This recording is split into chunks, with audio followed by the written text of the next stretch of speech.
notice no heart go missing, or you say no kidney go missing, or no any kind of organs, if you don't find the body and them organs missing, don't be surprised if a such man them responsible. All I'm saying is it just random say Barbados come back and talk about sell organs all of a sudden. Sell organs for buy ticket. If me want to use a metaphor or speak figuratively to anybody, say, me sure come up, so, make sure you buy one ticket. The last thing come to my mind is sell organs. But Barbados know they can feel mine. For Barbados so love the poor, him dig out them only begotten eye.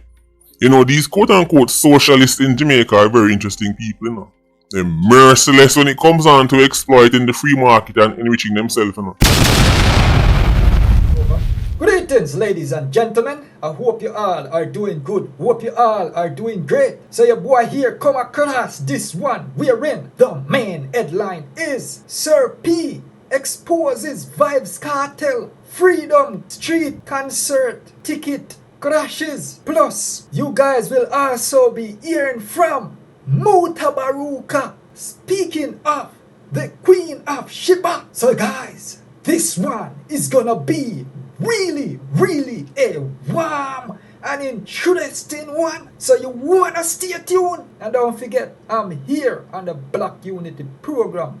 So feel free to leave a like and subscribe to this channel if you're new. With that being said, let's go ahead and hear what Sir P and Mutabaruka got to say in this one. My people, let's walk. This is Sir P. Now, to them I go talk about the fact say, for Barbados so love the poor, and dig out them only begotten eye.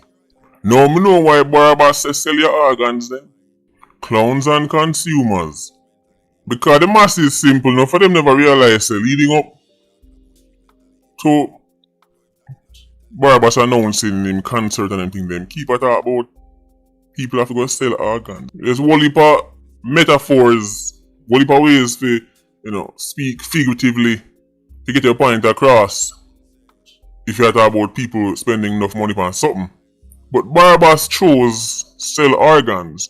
So me tell you, so them people here matter about entertainers and politicians and them puppets that constantly taking part in some kind of spooky ritual. Sometimes it trickle into them conversations, Come in, I wonder where Barbados step on him. This whole heap of organs talk. I remember say them claim say Barbados soon want one organ too, But them say Barbados art no. 50%, like one battery, so like 45%, or gone back up to 70%. We don't know. But remember say Barbados organ not so good. We talk about the heart now. That's what them say. But tell now this is a cursing curse. I don't know real sickness, because Barbados still have real sickness. There's no way a concert can plan within 6 months. That the so-called doctor that Barbados have will like give much big speech, not trial. I tell people like say Barbados step on the edge of death. Like say Barbados now go make it 1 week after he come out. Remember I said Dr. Lagwan? That the so-called doctor Barbados have. It look like one of them doctors they can give them a thing and they write anything on the report. Because the way all them like talk about Barbados make it sound like Barbados was on the edge. Clearly he's doing quite well because concert plan within 6 months. Concert very taxing upon the body when you're physically fit. Imagine when time they claim say you have 50% of your heart left. Someone with on the edge of death I go put on big stage show him have to go. Imagine what song him have to go perform. Him have to go do at least 1 2-hour set. Someone with on death's edge I go do 2-hour set. No for this not add up, but anyway. Barbados dep on this sell organs thing. So if anybody notice no heart go missing, or you say no kidney go missing, or no any kind of organs, if you don't find the body and them organs missing, don't be surprised if a such man them responsible. All I'm saying is it just random say Barbados come back and talk about sell organs all of a sudden. Sell organs for buy ticket. If me want to use a metaphor or speak figuratively to anybody, say, me sure come up, so make sure you buy one ticket. The last thing come to my mind is sell organs. But Barbados know they can feel mine. For Barbados so love the poor, him dig out them only begotten eye. These quote-unquote socialists in Jamaica are very interesting people, They're merciless when it comes on to exploiting the free market and enriching themselves, They are the Jamaican socialists is some of the richest people they ever find when it comes on to taking advantage of the free market and taking advantage of demand, because you know it's already. Once demand high, supply limited, that means the price go up. Here comes money. These Jamaican socialists are very interesting people. But at the end of the day, the masses are not victims. If they want to pay that for the ticket, then they are adults. They made their choices. Now I know what you're saying. See, they start the bad mind already. In the bad mind, Trinity General go so boom and go so boom and drop some price and go so boom. If me go bad mind somebody, money really bad mind Barbas, me da bad mind him white daddy. Billy Joe, secure the bag, Danovich. How these obscure Europeans and Asians and Arab guys drop in Ironman and completely dominate the masses, the local Negro, have to be studied. Them people are back in them ancestors' place. Would have been obscure and in the middle of the pack. If them lucky. But definitely would not be at the top. Would not be at the top of any other society. Except the post-colonial plantations scattered all across the Caribbean and Africa. It has to be studied. Who no bad mind Barbas, me no bad mind Joe. If me not go bad mind somebody for concert. You see, the difference between me and you is you want to be LeBron James. I rather own the Lakers. Let me say it one more time. The difference between me and you guy, when you mess with me certain things, it's because just like Itachi say, each of us are bound by our individual knowledge and awareness. That is what we call reality. You think your reality is mine. So you think because you would want to be popular and famous and everybody know your name and everywhere you go paparazzi run back of you and everybody want like the autograph, you think that's what me would have want too. I don't want to be LeBron James. I don't want to own the Lakers. This concert says Don't Sound Records presents Freedom of the System's biggest puppet, Street. Me telling a long time say Jamaicans are not poor people and Jamaica is not the poor country. Me telling already say Jamaica is not no real poor country. Them just don't spend money wisely. Jamaicans spend money foolishly and then complain and bawl. That was one of the first things I identified when time I start tear out the narrative out of my head where them force man we say poverty are the root cause of murder rate. Because I observed in my own community where I grew up. Place where them tell me it's a poor place and the whole of we poor. Nothing never go so. Because even from a young age, I could have said, hold on, how come certain time people just find money for certain things, but them can't find it for other things. And the things that they find the money for is usually surrounding entertainment.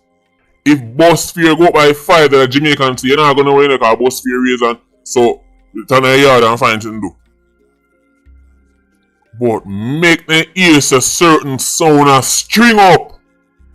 Then will find 500 with the clothes and the boot and the ear. Money run through Jamaican hands like a sprinter. You don't know nothing about poor people. You don't know nothing about ghetto. You don't know nothing about rural Jamaica. Because at Winnipeg you don't learn about poverty. I can tell you say even at the poorest places in Jamaica. When you hear him tell you say, no, say me saw on TV, look mad. We didn't know time you see TV buy. You say, oh you do that? Him say, me throw 3 partner and buy it. 3 partner? I'm telling you say if I one thing when you take from the little YouTuber, take this. When it comes down to anything in the Iron Man, is that them can't do it or them don't want to do it. When Jamaicans spend money on certain things that can make them better is because them no want to do it. Because we know them can do it. Poorest people in the world are walk up and down in the dearest of Clarks and the dearest of Timberlands and the dearest of sneakers. Things where all Yankee no get. Jamaicans get it before them. Talk about the price them now. See them I say bleachers starting at US $125. That's 20,000 Jamaican dollars give or take. $20,000 for bleachers. I'm telling you say these entertainers are nothing more than tools for them white daddy. Get rich off and a Joe Bogdanovich. You and your friend them sit down and come to the conclusion say bleachers. to start at 20,000. Only no easy, you know. But as me say, me no want a man say me a bad mind if you didn't take it. So if at that people willing to pay, then at that are the price. But for people who love talk about poor people, listen, me talk about Barbados now. Remember Barbados come from prison, I talk about how life hard and cost of living and all them sitting there. And he's a part of something where I go charge the same quote unquote poor people them 20,000 sitting the bleachers, the nosebleed seats. The same poor people them run up and down back of Barbados talk about free Barbados. Ye shall dig it out thy eye. But if that you're willing to pay, then so be it. Again, if that the people them willing to pay, then so be it. Grandstand, $47,000. Patrons will have a quote unquote elevated view, in other words, another nosebleed. But they'll be close to the food court and bathroom so they can stuff them gut and then defecate as many times as possible. What a time to be alive! $47,000 for grandstand, US $300. That's rent for some people. The same Jamaicans, the same black people, poor people can't pay rent, can't barely find food to eat, and only have to manage the sufferation. Right now, I'm going to realize that the food for the family costs like $6,000. So I just decide I'm not about to eat y'all, man, and the people them not about to eat. Wait, so I go. $47,000 for grandstand. Alright, give me 2 tickets. Give me 2 tickets right now. Hurry up before them done. Hurry up. 2 tickets more. Yo, dog, man, you love all about cost of living. So, this is extraordinary. What a time to be alive. Hey, Billy Joe Bogdanovich, you know, easy, you know. You know, the way how you have managed to round up and assemble these Negroes at your foot and tap into the Jamaican Negroes consuming mindset, it has to be studied, guy. You and the guy from Guzungung province and all them place there. You and the guy from Lebanon and all them place there. Mumbai and them man, Japan. Has to be studied, you know. It has to be studied. Next part, me see infield area. What that say now? US $400. Offers a quote unquote great view. Next part, cycle track pods. Available for US $10,000. Approximately 1.5 million. I'm telling you, the thing up. The thing up. Listen, don't bad mind the thing. Don't bad mind. Remember, sir, we responsible for bad mind. I mean, I tell you, say don't bad mind the thing. The thing mad. 1.5 mil for the cycle track. Man go that junk and I'll drop on the track and slide because we sound like a slope, you know. We go build some little stand journalists and some little pods and them thing about guy. Thing up. Next part, me see center stage. Going for $1,500 US or approximately 237,000 Jamaican dollars. This is going to offer the quote unquote ultimate Barbados experience. Guy, the price them mad, but that the people them willing to pay, so it is what it is. The Irish Saxon will find any amount for entertainment. It's entertainment run. We're not talking about Jamaica and the Caribbean and everything though. When I think about Jamaicans, it's some form of entertainment, whether it's on the track and field, or it's in the dance hall, or it's on the stage show. But people are saying the price wicked and the price wicked, and yeah, the price wicked, but guy, if people are willing to pay it, then it is what it is. That come like a girl on a back road that tell us a fair and eagle eye worth 50,000 Jamaican dollars. And then be a customer start ball out say, yo, 50,000 dog. Yo, the girl a wicked in man, yo, don't you fit? But guess what? If the line long, if you go in there and be a man and pay the 50,000, then it is what it is.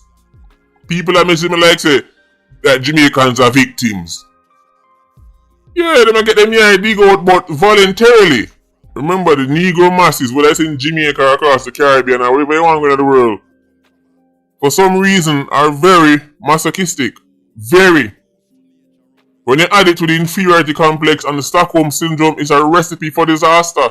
But guy, it is what it is. As me said, this is all by design. Even when time Barbados is our prisoner, make it sound like Barbados soon dead and Barbados, oh, you not gonna make it. Barbados good.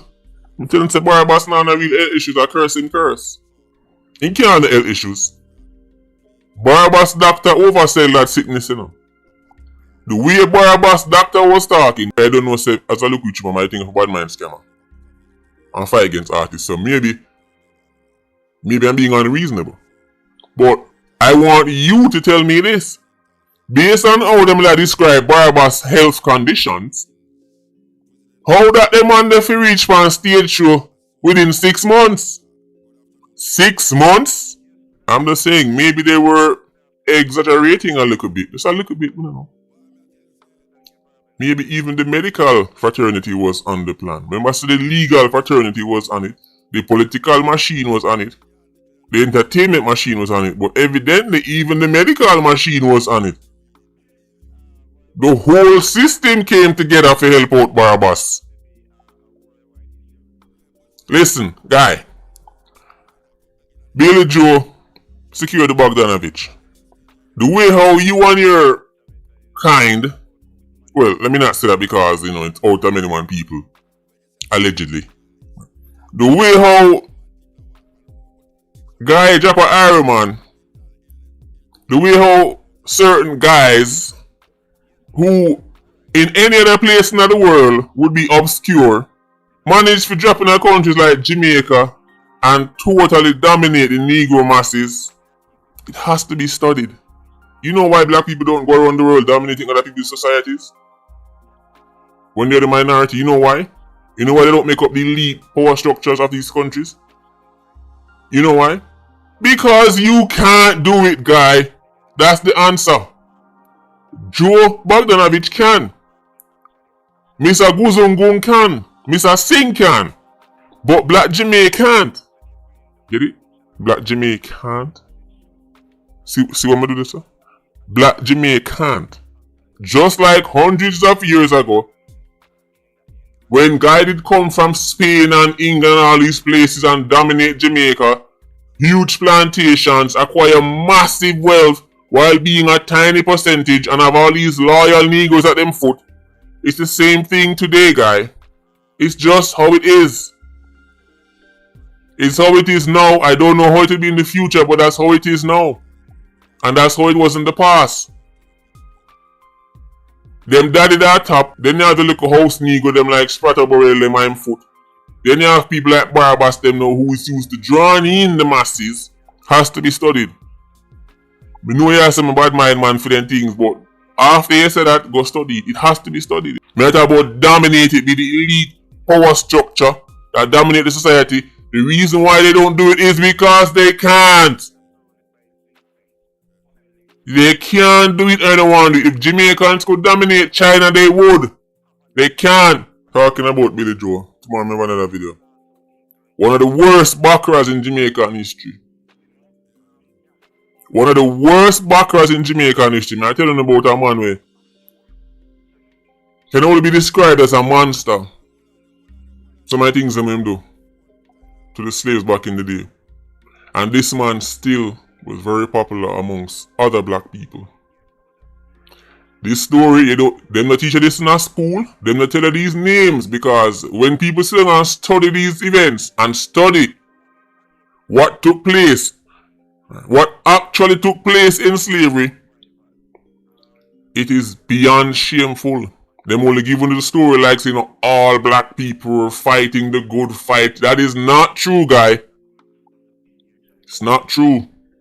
The Irish Saxon, the House Negro, the sellout, long time them una go realize that nothing no change. Nothing no change. All have to give them something and they will ignore some of the most monstrous acts ever committed to people. I only respect the rebels. I only respect those who said they were dead and yonder gallows and live so. Many of these Negroes on the plantation, many of them were co-conspirators. Many of the Negroes in Africa were co-conspirators. I've been to enough countries, not all of them, not even close, nowhere near close, but I've been to enough. Who are some places Jamaicans are interested to go. I've been to enough to see. Everywhere I go, the black man is at the bottom. Even them I make up 99% of the population. Has to be studied. We have a few minutes leave on the program here. You know, the funniest thing about these sisters who pass away from the bleaching thing is that them parents and them friend them don't want people know says the bleaching cause it, you know. It's weird, you know. It's like if them could have just come out and say, well, the bleaching cause, maybe that help somebody else to stop the bleaching, but it's like them don't want nobody know say bleaching cause them dead. So them just give it over to some other reasoning. It's weird. Cutting edge, I refer. Strange year for a whole heap of different things. In that, we did have a youth where couldn't cross it, apart from where they do. That was a phenomenon in itself, but it looked like it's a one-half lick. Yeah, it's a one-half lick. I mean, that was like an event for 2011. I don't hear nobody mention it. Yeah, Cliff Twang create a vibes in Jamaica, unprecedented, never before ever happened. Where a news report become a big hit. Well, we don't hear nothing more about Cliff Twang. I don't know if him have him close him saying that I go start a close line. I don't know if the close line start.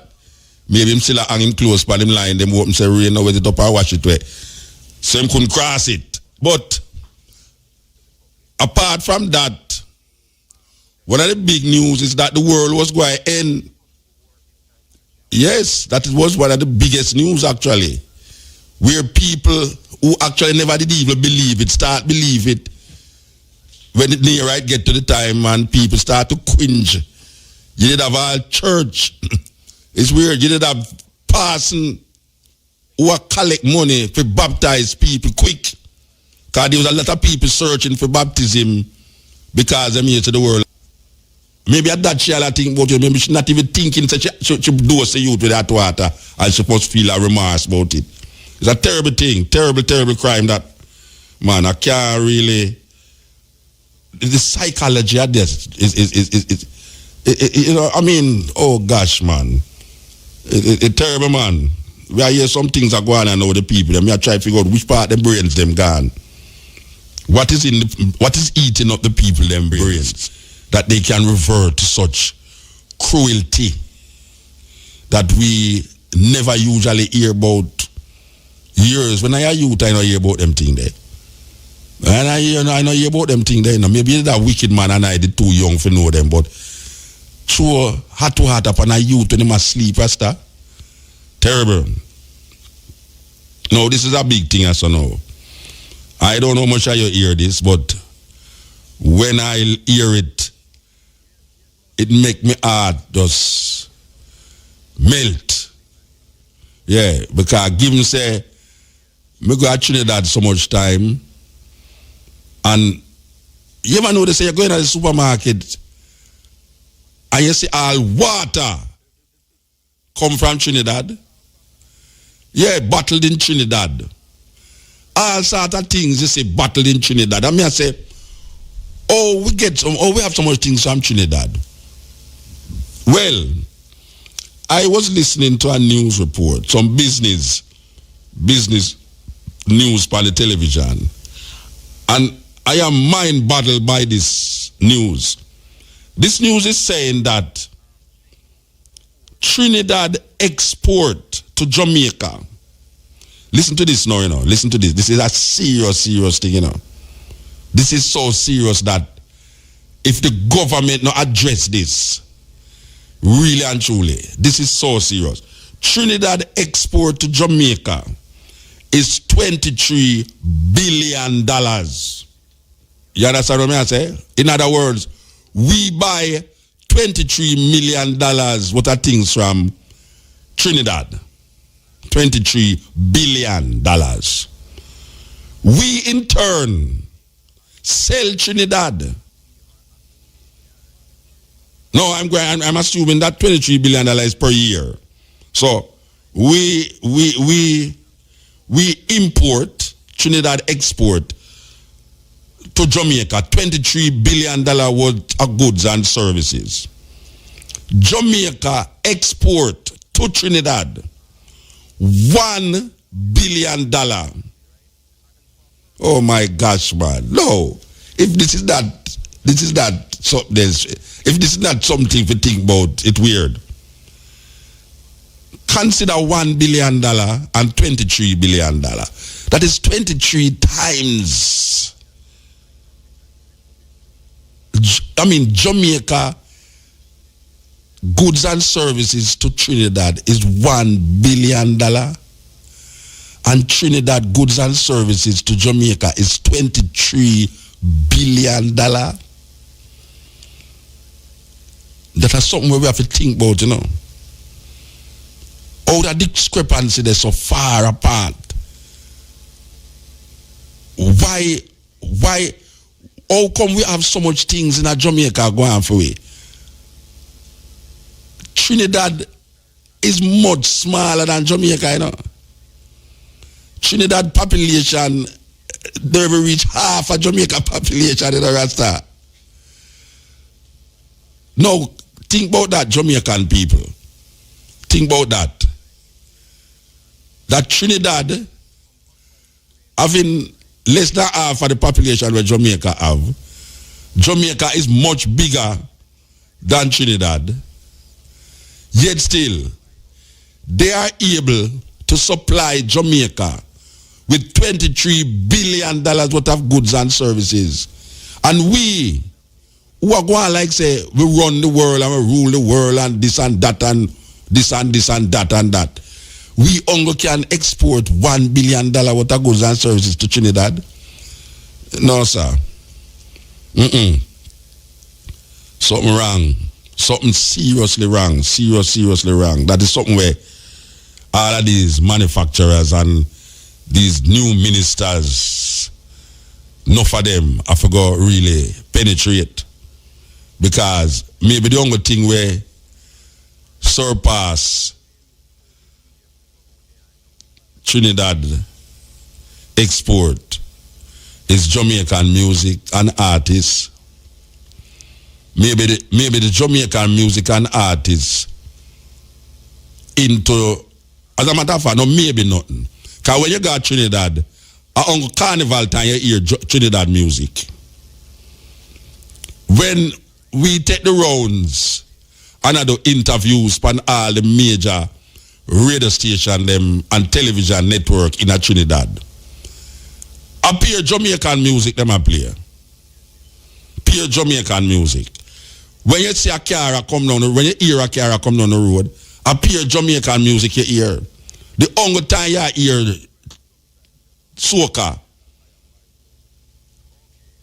really, on a major level, are during carnival time. So maybe all in $1 billion there, reggae music, dancehall music have something to do with the $1 billion goods and services. Trinidad export $23 billion worth of goods and services to Jamaica, while Jamaica export to Trinidad $1 billion worth of goods and service. 1 billion. 1 billion. No, I don't want you to feel like saying no one, me say. 1, O-N-E, 1. That is where Jamaica give to Trinidad. Trinidad in reverse give Jamaica, $23 billion. $23 billion worth of goods and services. Wow. Who can be proud of that? I ain't not proud of that because the statistics I tell you say now say 60% of what we eat in Jamaica come from foreign. I go ahead in Jamaica, Rasta. Believe you me. What the hell is going on in Jamaica?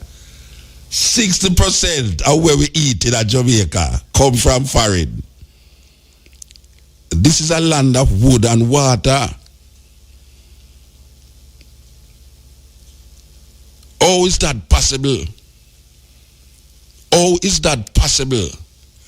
How can a country say it's moving forward and it can't feed itself?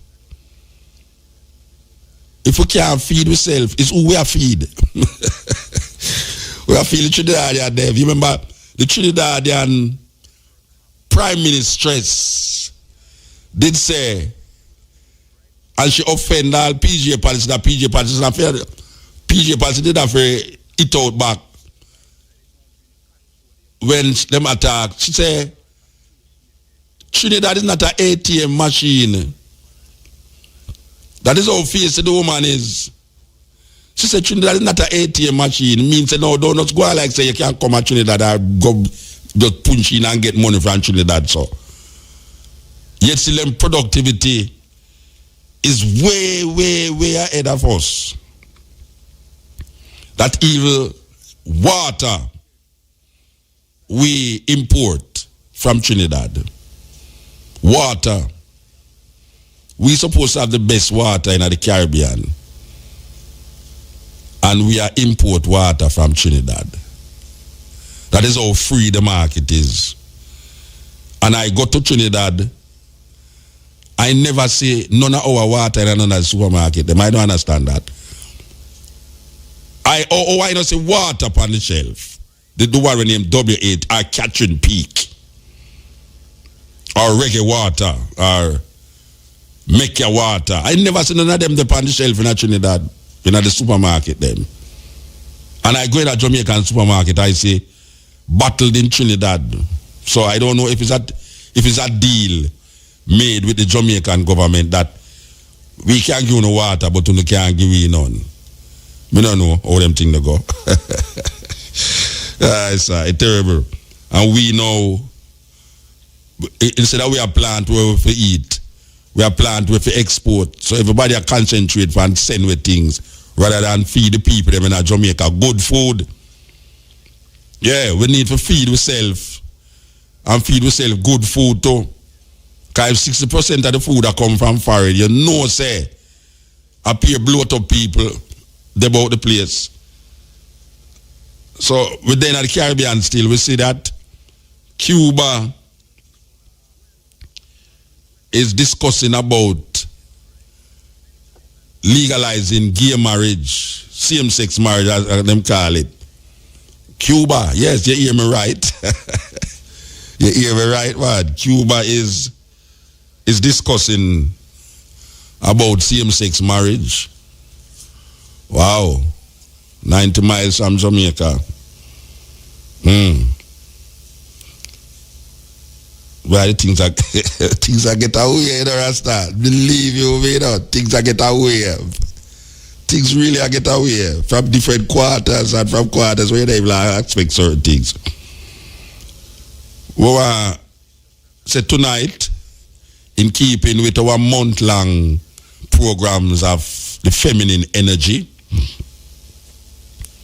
the first Wednesday we featured Empress Menin, the biography of Empress Menin, a book out there about the life and history of Empress Menin, Empress of Ethiopia, wife to Emperor Haile Selassie I. Last week we had a program here that was phenomenal. Yes, I mean, we still get texts and this and that about the program last week with Cherry Natural, Keshima Francis and Tanya Stevens, who was talking about the psychology of poetry, and these three sisters who write poetry. We had a big conversation with them, and I tell you, it was phenomenal. So tonight, as we mentioned, we want to feature the Queen of Sheba. Yeah, the Queen of Sheba documentary and the Queen of Sheba. Now, most people only hear about the Queen of Sheba when Rasta talk about Queen of Sheba.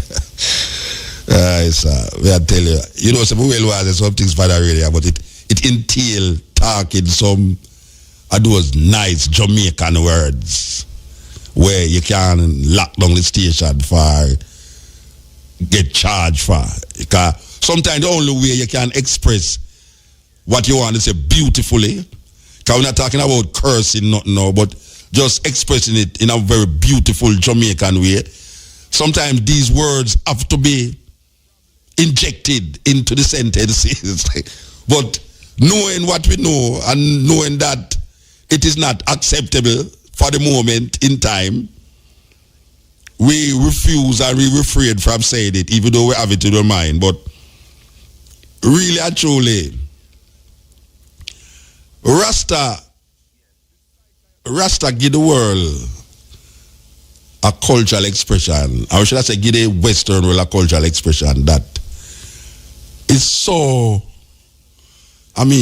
so wonderful to the psyche of black people that it really grieves me sometimes when Rasta expound on certain things and people are look at me like, where we get them things from. Now, movies, me say a movie name, Sabaen and Sheba. For years when me pick me say a movie name Sabaen and Sheba. I think Elizabeth Taylor Hackett, Sabaen Sheba. Richard Burton and Elizabeth Taylor. I think Richard Burton and Elizabeth Taylor. But when me see the movie there, I pure white people in the movie. So my little mind couldn't connect that to anything more than just a movie. So me grew up now and me start to look into certain things. And me go back go watch the movie. In the comfort of my house. Me go back go watch the movie and me I say, wow, look the door. All of them history there. White people write it down and make it in a movie. But we can't see ourselves inside of that story. Because the story is so white that there's no way we could have see ourselves connected to anything we are going in the movie. Yes, the name of the places that is mentioned in the movie do have nothing to do with Europe. It do have nothing to do with Europe. And now we become Rasta. And we start to read books from Ethiopia. And we realize the story of Sheba and Solomon is an integral part of the cultural and religious aspect of Ethiopia. No, nobody never tell me that because really actually me never even know about Ethiopia. As since me a Rasta, me gonna know about Ethiopia. To be truthful. As since me start to say me a Rasta, me know anything about Ethiopia. And I guarantee you that most youth, it's only when Rasta say Ethiopia, them connect it. And then to them, Ethiopia is a Rasta thing. We are say that Rastafari is a subject that is very necessary because we have opened the pathway for remembrance. The late Barry Shevan say Rastafari is the memory of the Jamaican people. Barry Shevans. Him say Rastafari is the memory of the Jamaican people. A lot of us could not connect a whole heap of things we are going in the Bible with Africa and with black people until Rasta come. We never have that perception and concept about we self in our history unless it's about slavery. So anytime we talk about slavery, it's black people. But anytime we talk about biblical perspectives like Palestine, Israel, Babylon, Ethiopia, Egypt, we never even figure out, say, black people. It's black people did that make them history there. We couldn't see it. Rasta come make we see it. Rasta come make we see it. So, the Queen of Sheba is one of them story where a Rasta make me come figure out and go read about Ethiopian history. Because we are going on this phone. The phone are going. So, yes, cutting edge. All right, you're gone. All right, yeah. Back to the talking. want to feature a story about the Queen of Sheba tonight. And we want to elaborate on the ideas of how patriarchal mindset vanish, totally relinquish the feminine energy out of anything divine. So that is really what we want to present to the people them tonight. Cutting edge, yes, cutting edge. Greetings, Moot. How you do, man? I'm all right, you know. Yes, sir. It's that time of the night. I know. This is our British connection here. Yes, man. Yeah, give right. thanks.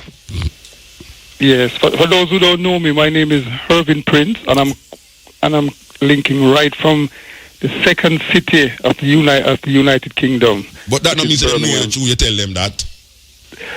Well, try and know me. I joke. Go ahead, talk. Yeah.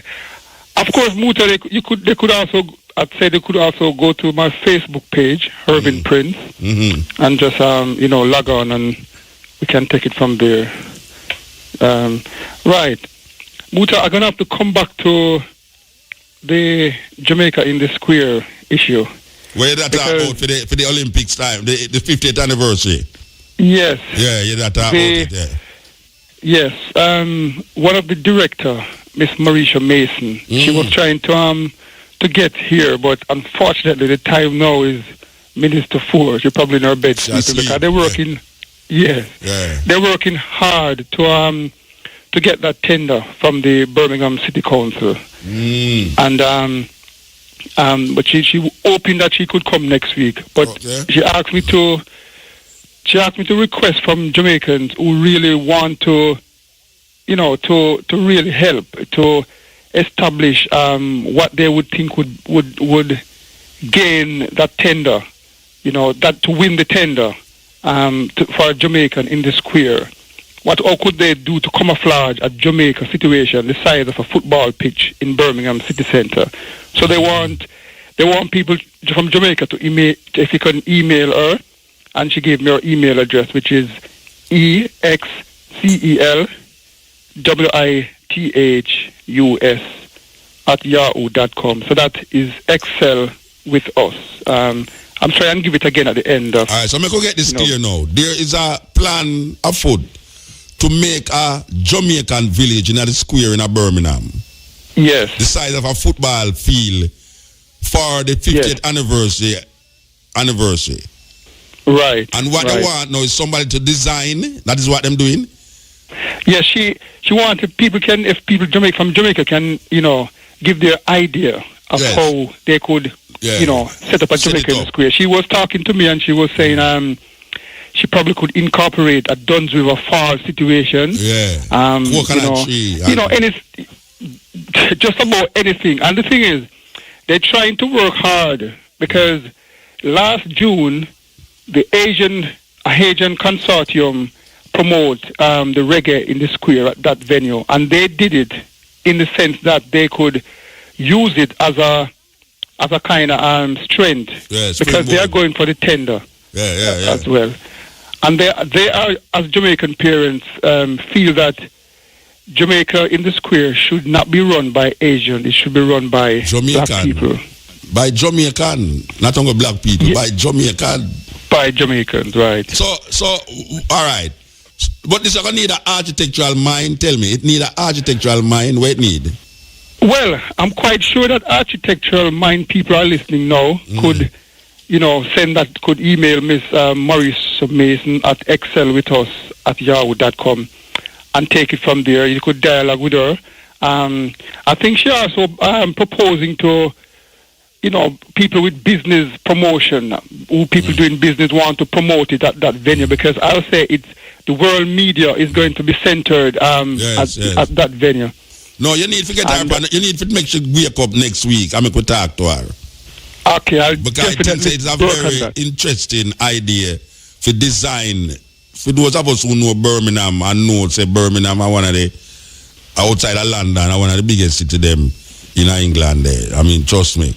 For we have a old square design in a Jamaican way. That is really something profound. Trust me. Yes, it is. It is. It's really. I mean, they could have used America. They didn't. They could have used so many different countries. Yeah, well, England have more Jamaicans in there than America still, I think. Yes. So they must have a grain gill there too, you know. with the good ganja and all them something there. They must have a place where you have big ganja field too, you know. Yeah. Yeah. Yes, man. And Muta, definitely I'm going to promote the cutting edge. I'm going to get a booth to promote the cutting edge at that venue because so... I tell you, say, if you want to make some money for me, just fly me, come up, let me just stand up in the boat. I'm happy to look at the boat, you know. You have to be serious about it, you know, so we can get going, you know. Yeah. No, man, it's so interesting. It's so interesting. That Jamaican thing to me is so interesting because I know the square where you're talking about. Yes. I know the square. Yeah, no? Yeah, man, by the council. Yeah. All right, Muta, we'll move on. The BBC TV is promoting a series. They're seeking lively and fun Jamaican family to take part in a mini-series. And, the name of the series is Turn Back Time. They turn back in the time. What the producer wanted to camouflage one street in England, like the 1960s, to give the prospective family, who's going to tender again to win it, a feel of what their parents, grandparents would have experienced when they first came here in England. Yeah. And so people who are listening who have the family, of course people are listening over England who have family, they said the children should be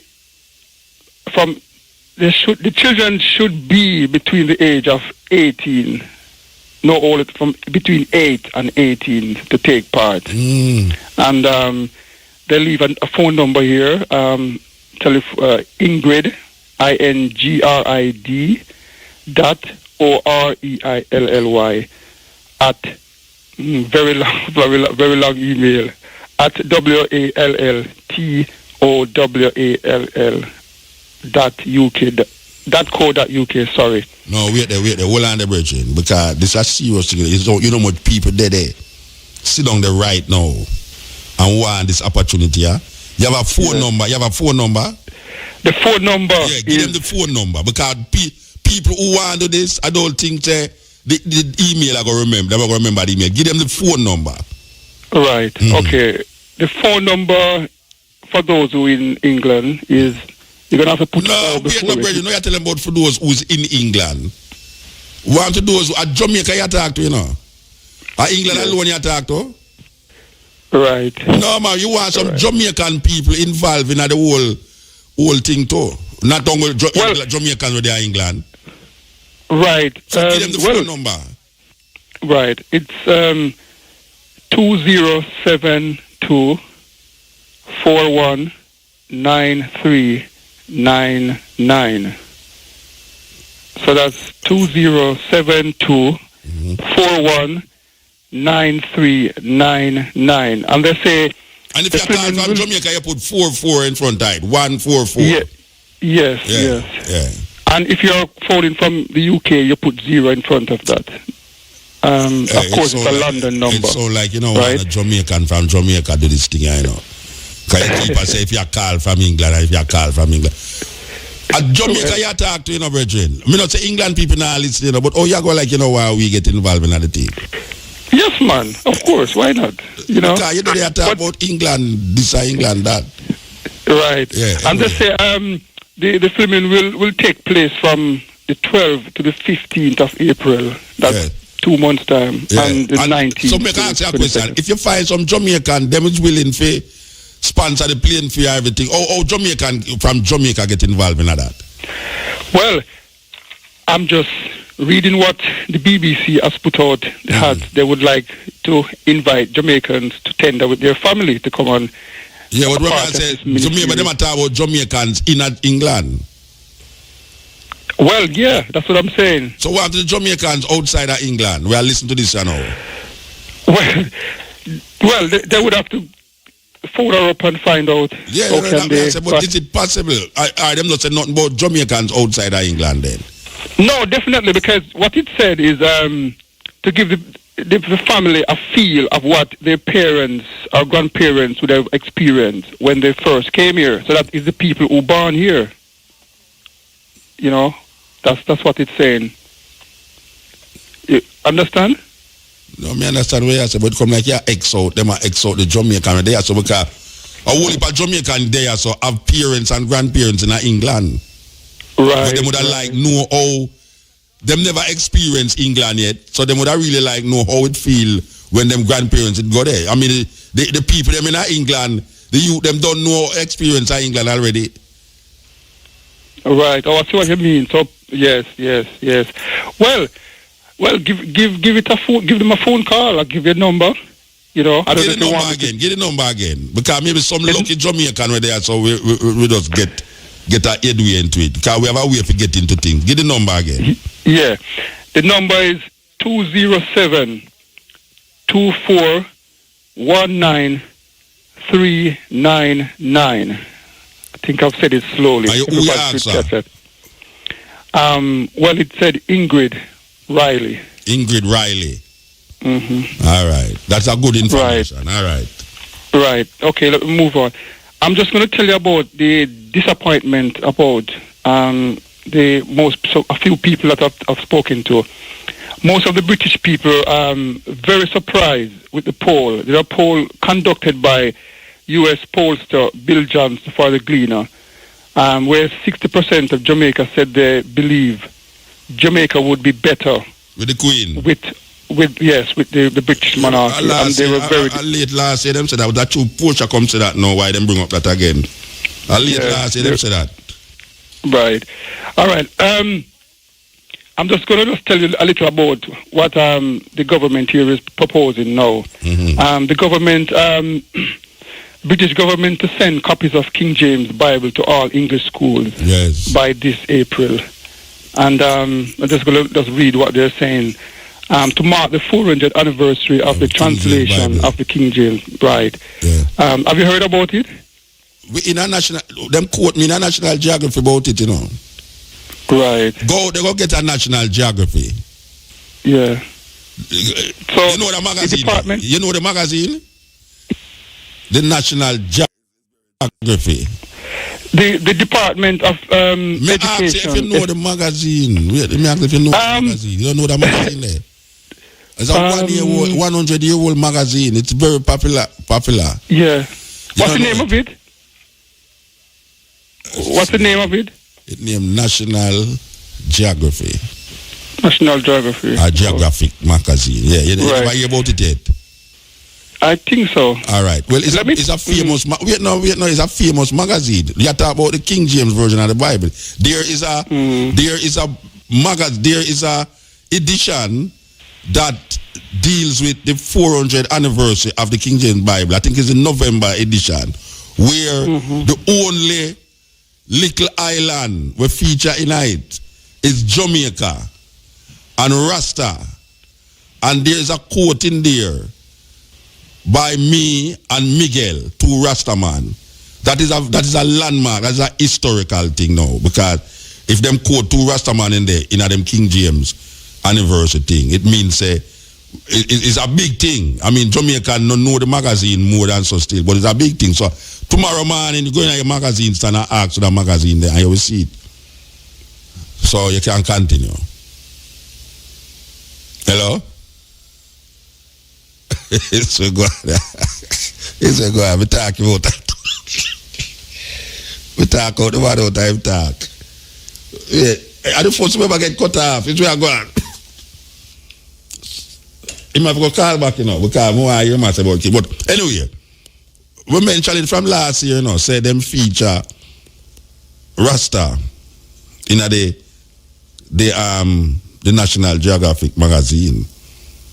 So anybody who interested can go, they go get the magazine. I think it's a November issue. It's the 400th anniversary of the printing of the King James Bible. And in it, them send some man down here for interview. What them I try to do is to show how different people use the Bible, the King James Bible, in different countries. And them choose Jamaica to come. And them choose to come interview Rasta. You understand? So, and them have a big picture of the Bobo chant to them in the magazine. In a Bobo Hill, a big picture in there, pretty, beautiful picture of the Bobo them in the magazine. So, it's wonderful. I have to say, it's wonderful that we saw large that people have to fly, come down, you have to find out what we think about the King James Bible. You understand? So, for those of you who have access to the magazine, as I say, I think it's a November edition, but any one of them where you go in there and see it mark 400 years of the King James Bible is the one that we are talking about, right? The Virgin, what the Virgin can't call back. This is the Continental FM, as we are saying, continuing the feminine energy on the continent for the whole of this month. Next week, we're going to feature a sister who deal with body care. All sort of body care with products and all these things. We are going to feature a long time. We're supposed to have her on the radio right now. We never put her on the radio, but next year we're going to put her on the radio. We're going to say the brother I call back. Yes, Virgin. Yes, Muta. Oh, I know him. Yes. Yes, Muta. Yes, sir. It's good to hear you as a Rasta man so that when you die, the world end, you know? Yeah, man. When me dead, the world will end. No, why I said that? Because me don't know nothing else will happen. No, why I said that? Man like Jacob Miller, Yeah. Peter Tosh, Bob Marley, Jalil, and Martin Moplana. Mutabaruka, hear all of them, man, so they can't dead and they dead. Then me, when you hear me say that? Eh? You hear me say me can't dead? No, me say, you hear all of them, man, there. Yeah, what me no business with them I say. Me no business with them I say, Virgin. Me I say what me I say. Me I say, after me dead, the world end. At least when me dead, the world end. Me not... Oh, you mean them I say them can't dead? Then them not dead. Yeah, but then I tell you, say, I want can believe a lot that time. Yeah, well, me not them believe they not Virgin. Me not follow belief, you know. Oh. A reality me I look upon. Me everybody live in the same world. You know, we all got dead, Virgin. I just saw it go. Yeah, man. You know, see, Queen Mother is a great woman, you know. Yeah, me not afraid to talk about that, you know. Yeah. Yeah. Yeah, Muta, Queen Mother is a great woman, you know. Yeah. Remember the last time you interviewed her and you asked her to give you something about the Prime Minister. And Bruce Golding. Pressure. That pressure right out, you know, man. You know, say me go for play the thing. You know, say you're the third person bring it up and say me should have played. You know, say she say a peer pressure go reach Bruce Golding. What a woman, great man. And about 2 years before that, she said to you know. Well, Queen Mother, anywhere, then if you listening, respect you, sister, you're great. What a woman, great man.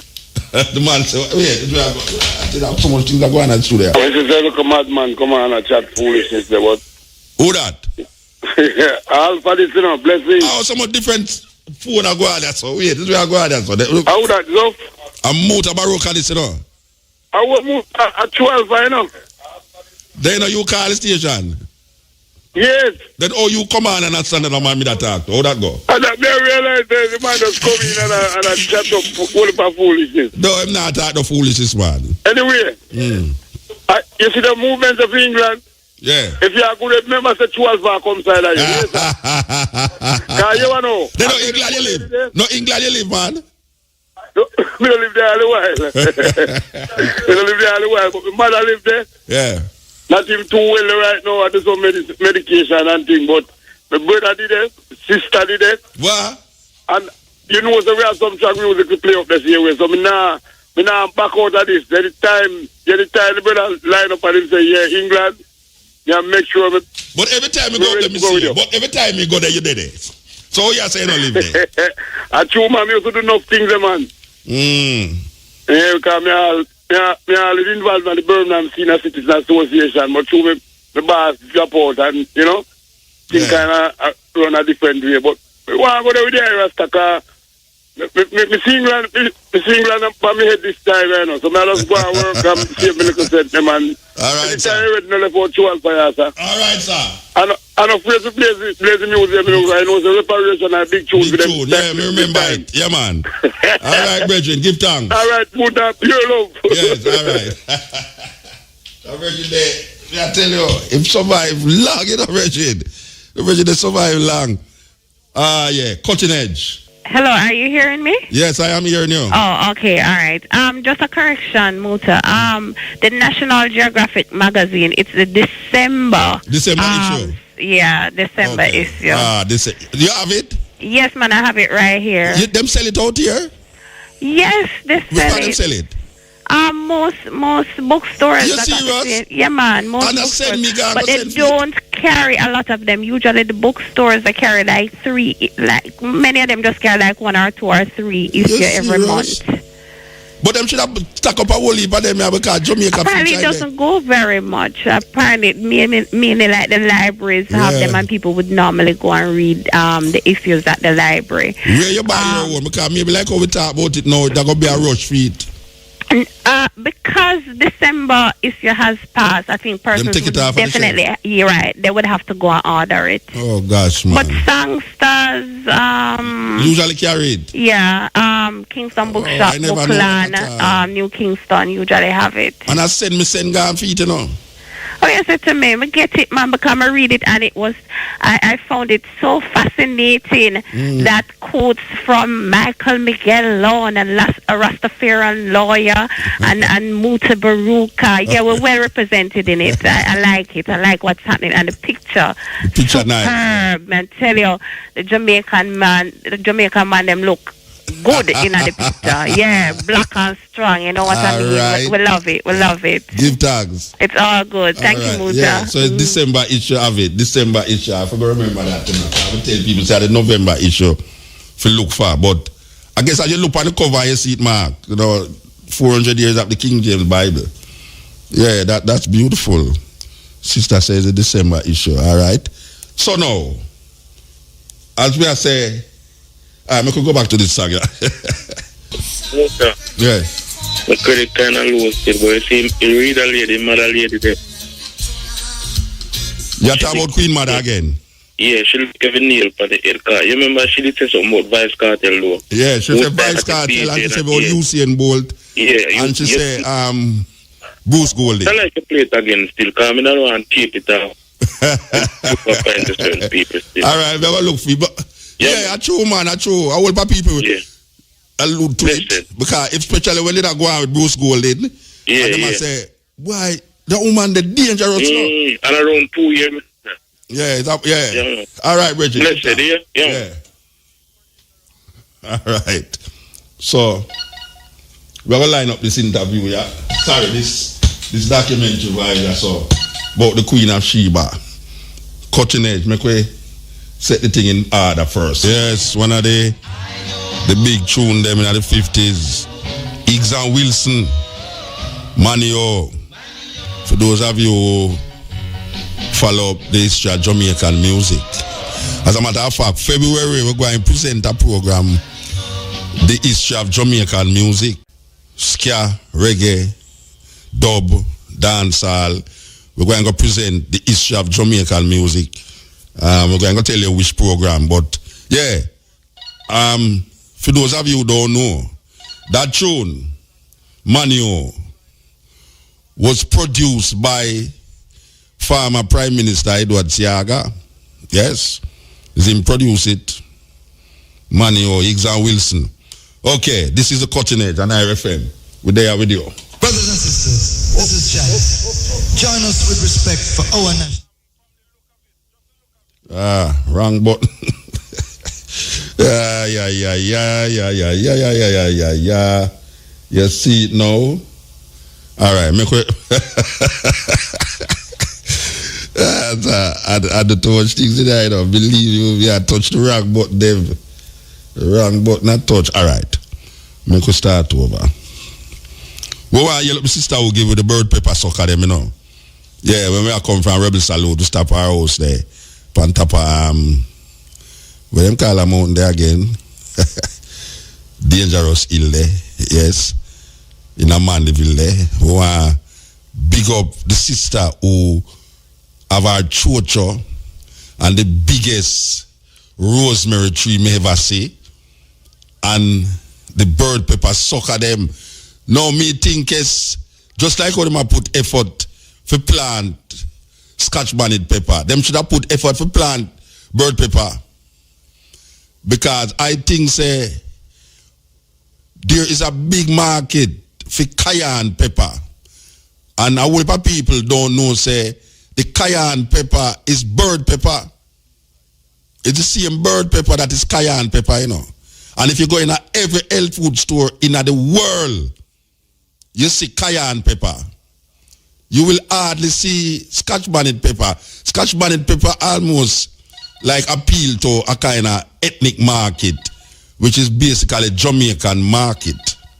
If you go to England, you're all in a Brixton, you see whole heap of cayenne pepper. If you go in a Brooklyn and Bronx and them places, cayenne pepper. It's like it almost appeal to an ethnic Jamaican market. But you see bird pepper, I think say we should have the Minister of Agriculture. Who are the Minister of Agriculture now? Roger Clark. For those of you who know Roger Clark and listen to this program, could you tell Mr. Clark that Mutabaruka is suggesting a new, what we call now, export capability? Bird pepper is very easy to grow. It don't need no woolly petting and pandering. You don't have to put no fertilizer upon it. And if you don't put no fertilizer upon it, it's much better because the people them are dealing with organic things, you know. And bird pepper, the yield for bird pepper is enough. One pepper tree, I mean, when we crush up my bird pepper, I'm putting a one bottle there with some lime juice, oil and all them something there. And enough sauce that. But could somebody tell Mr. Roger Clark that Mutabaruka and the cutting edge at after 11 at the night is suggesting that we cultivate bird pepper? Because we never cultivate bird pepper. And we see bird pepper as a thing where bird just drop the seed and it grow. But bird pepper, which is also known as cayenne pepper, is a very big thing in a health food store. There's no health food store in the world that don't carry cayenne pepper. And cayenne pepper is very good for cuts and ulcers, ironically.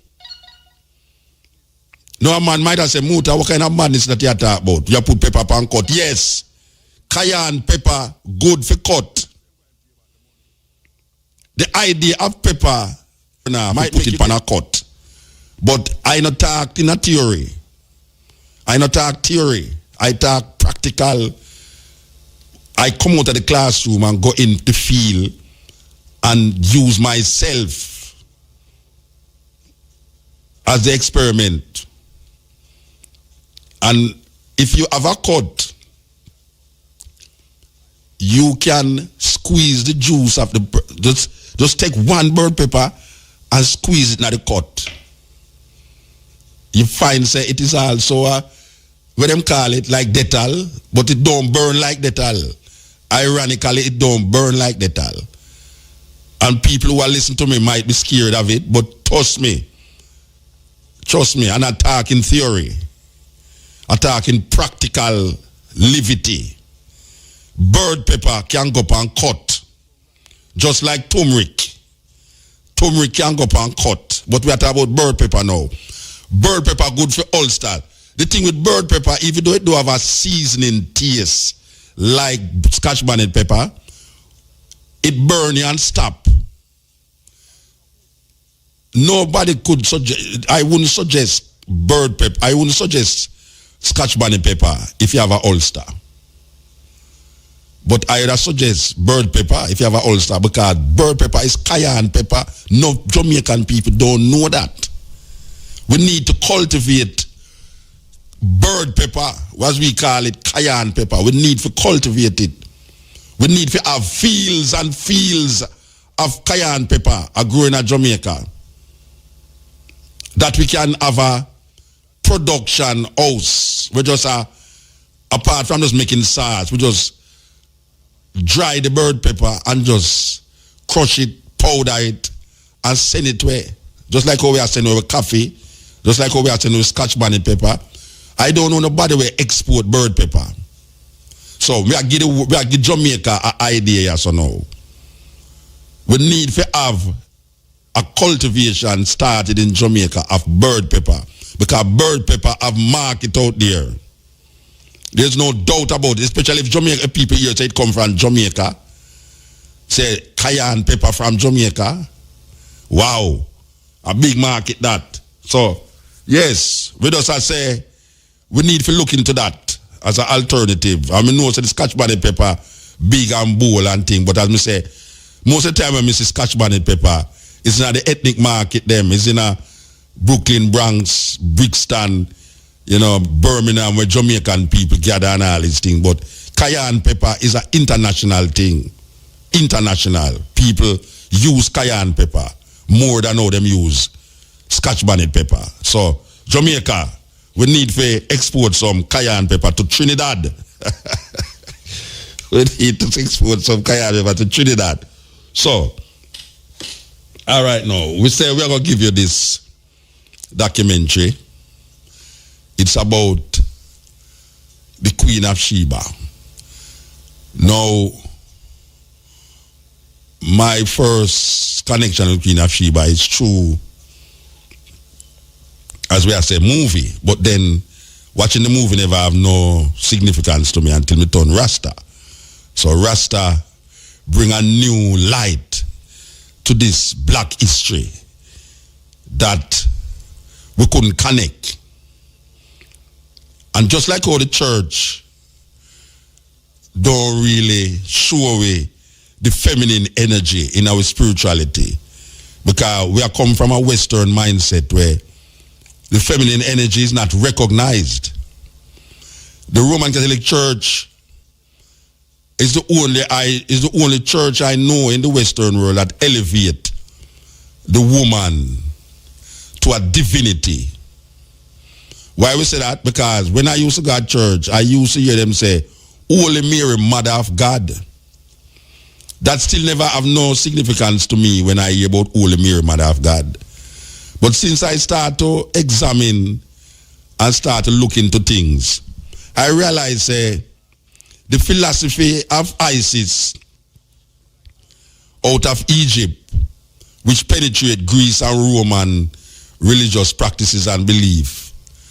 One of the reasons for the putting down of the feminine energy in a Rome was because it did not give too much power, too much credence to that divinity that project into the feminine energy.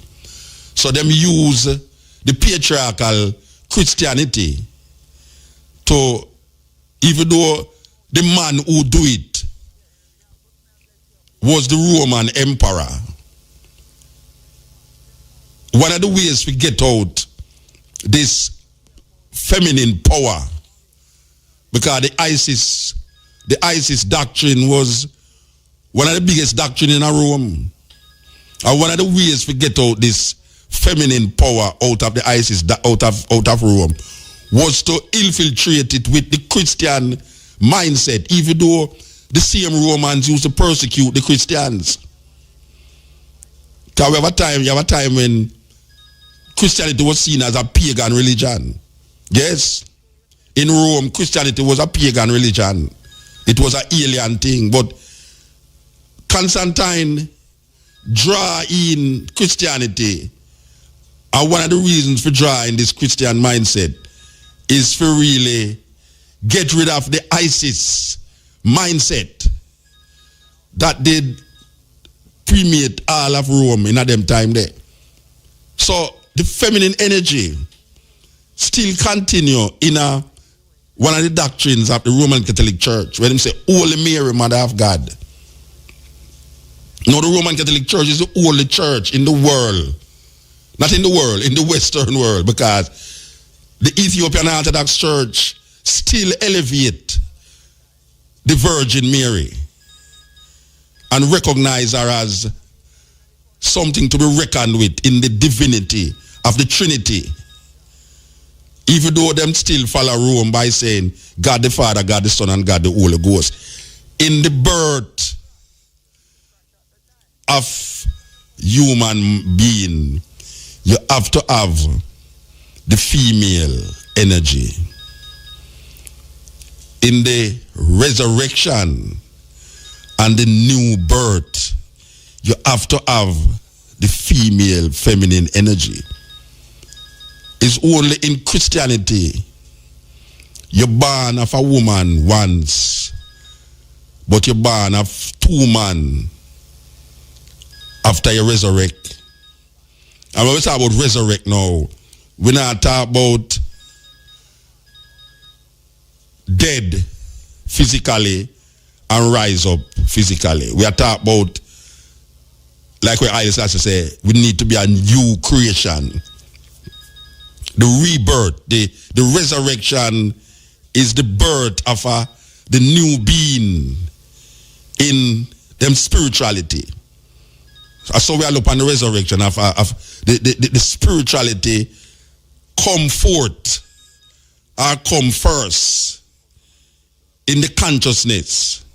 So in order to bring about that resurrection and that born again, you can't born again with God the Father, God the Son, and God the Holy Ghost. Because right away you have God the Father and God the Son. And them say the Father and the Son is one.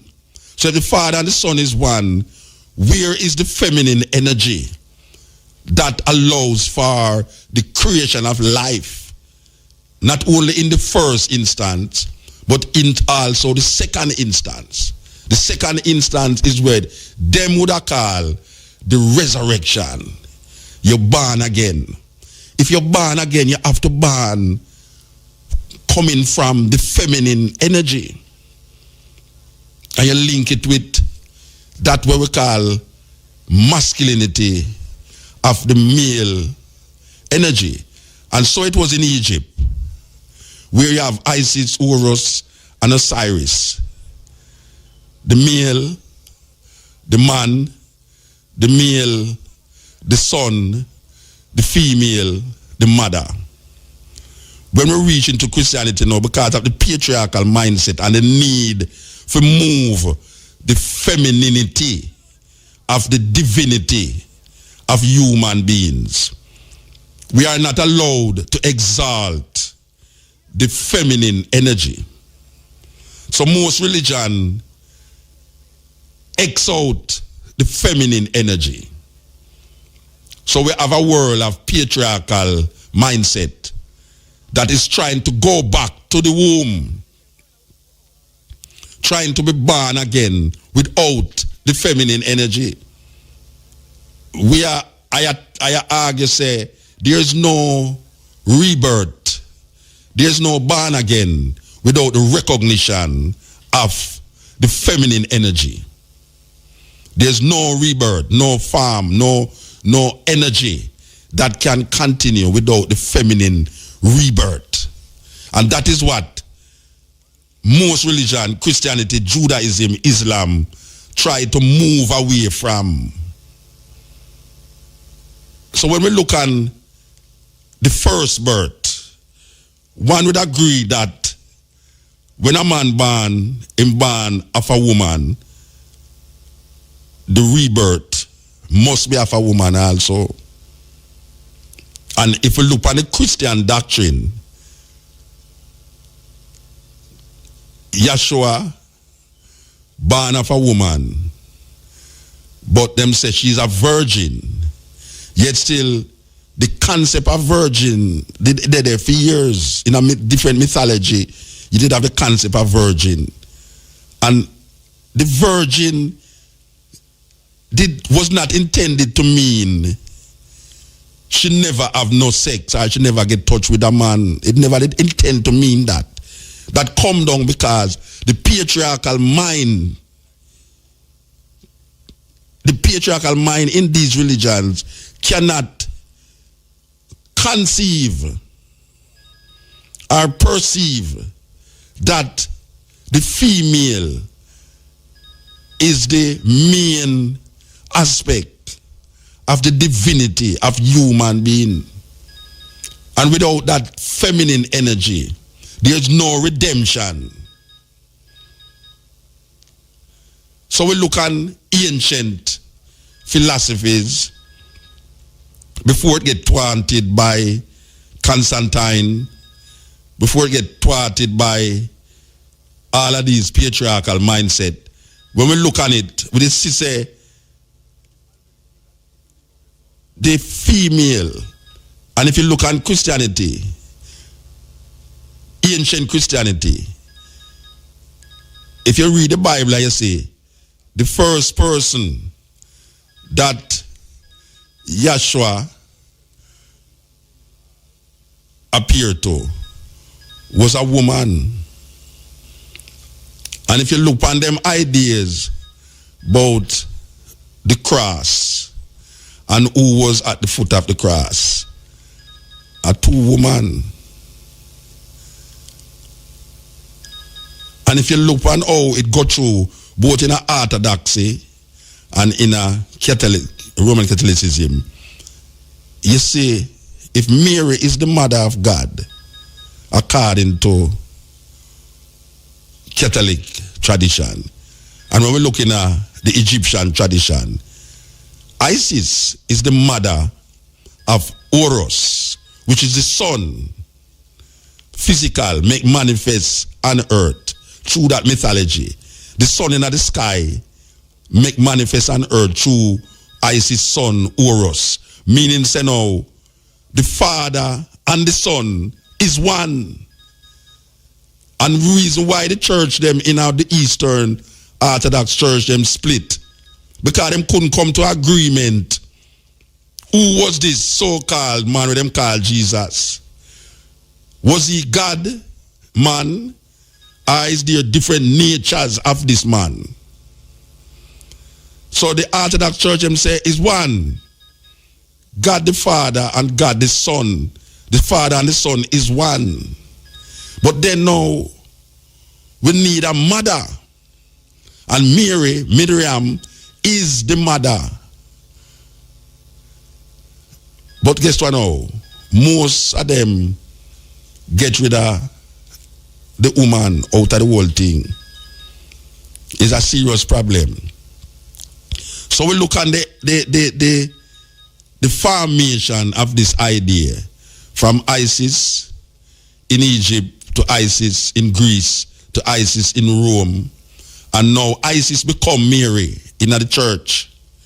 But the church get rid of this idea because them don't want to look on the African retention of Mary, or the concept of Mary, or the concept of the sun in the sky, because that is how the concept come, and the concept of the Father and the Son being one, and the relevance of the female in this.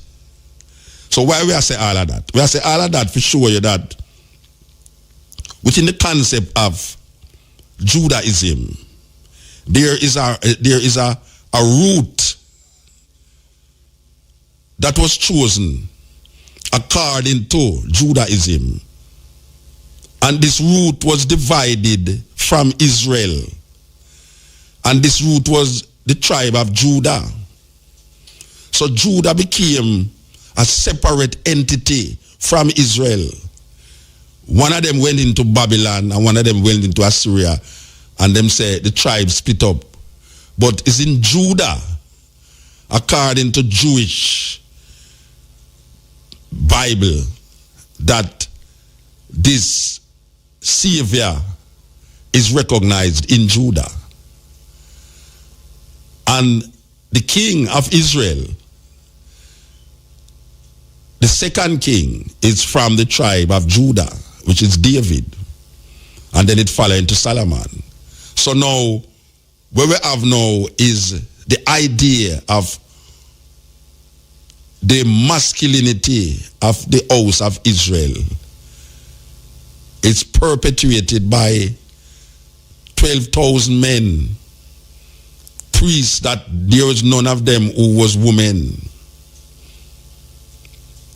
But then now, here comes the Ethiopian story.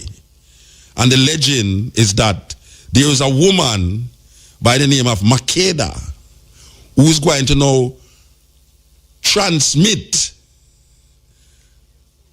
the seed of Israel, the seed of Judah, into a next land and give that land prominence and recognition in the house of Israel, in the house of Judah. So according to the legend of Ethiopia, this Makeda went to visit Solomon and she get impregnated and went back to Ethiopia and started the lineage that is now called the house of Judah, or what we call now the dynasty of Judah, David, King Solomon. So the emperors of Ethiopia claim descendant from the house of David because of this Makeda, who was impregnated by the son of David named Solomon and went back to Ethiopia.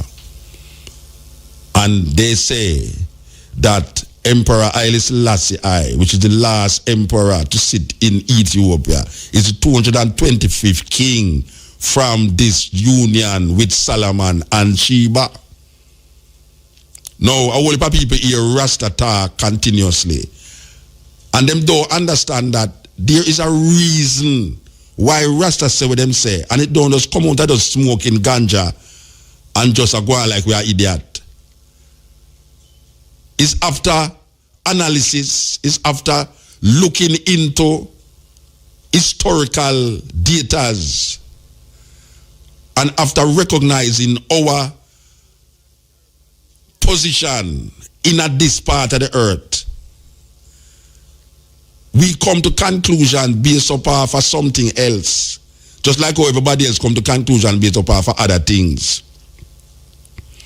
So when the Rasta say Haile Selassie is the 225th king from Solomon and Sheba, it is because of the legend that is written in a book named the Kebra Nagast. The book named what we say so now? Oh, I'm called back. Sorry about that. Sorry about that. If you call back. All right. Anyway, we will continue the story. Rasta is saying that, look here, for hundreds of years, as a matter of fact, for 5,000 years, this story keep a group of people named the Ethiopians intact. The story vanished away because the Western world manipulate the doctrine of Christianity. The Western world control the thoughts of most people in the Western world and some parts in the Eastern world too. So the ideas seem to be peripheral. When you hear the Rasta talk, it's like a peripheral argument. Yet till it was the main argument at the time. Because Christianity never started in Europe.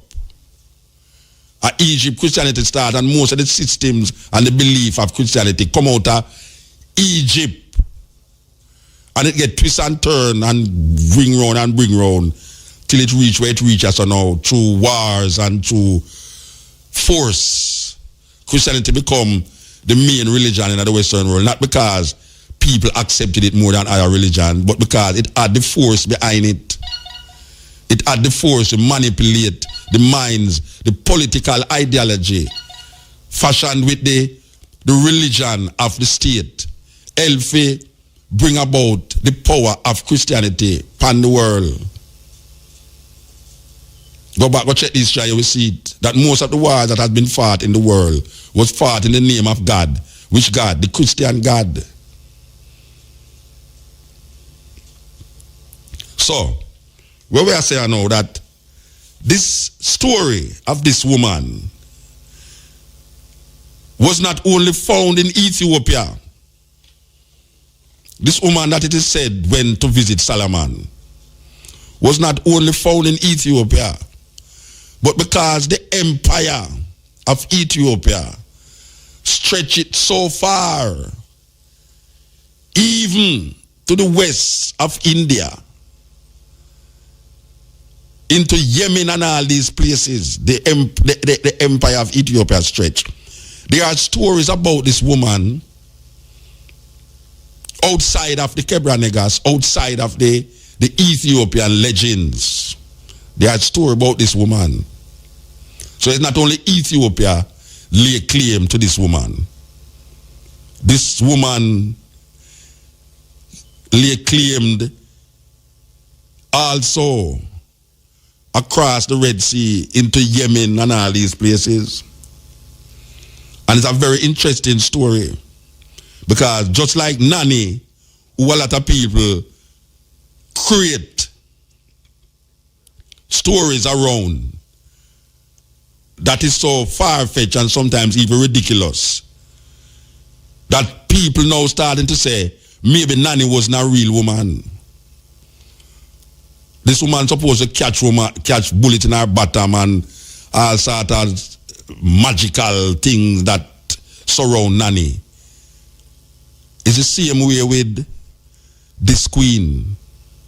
That there's so much mythology and so much legends and so much stories that is around this woman, that people question the legitimacy of her existence.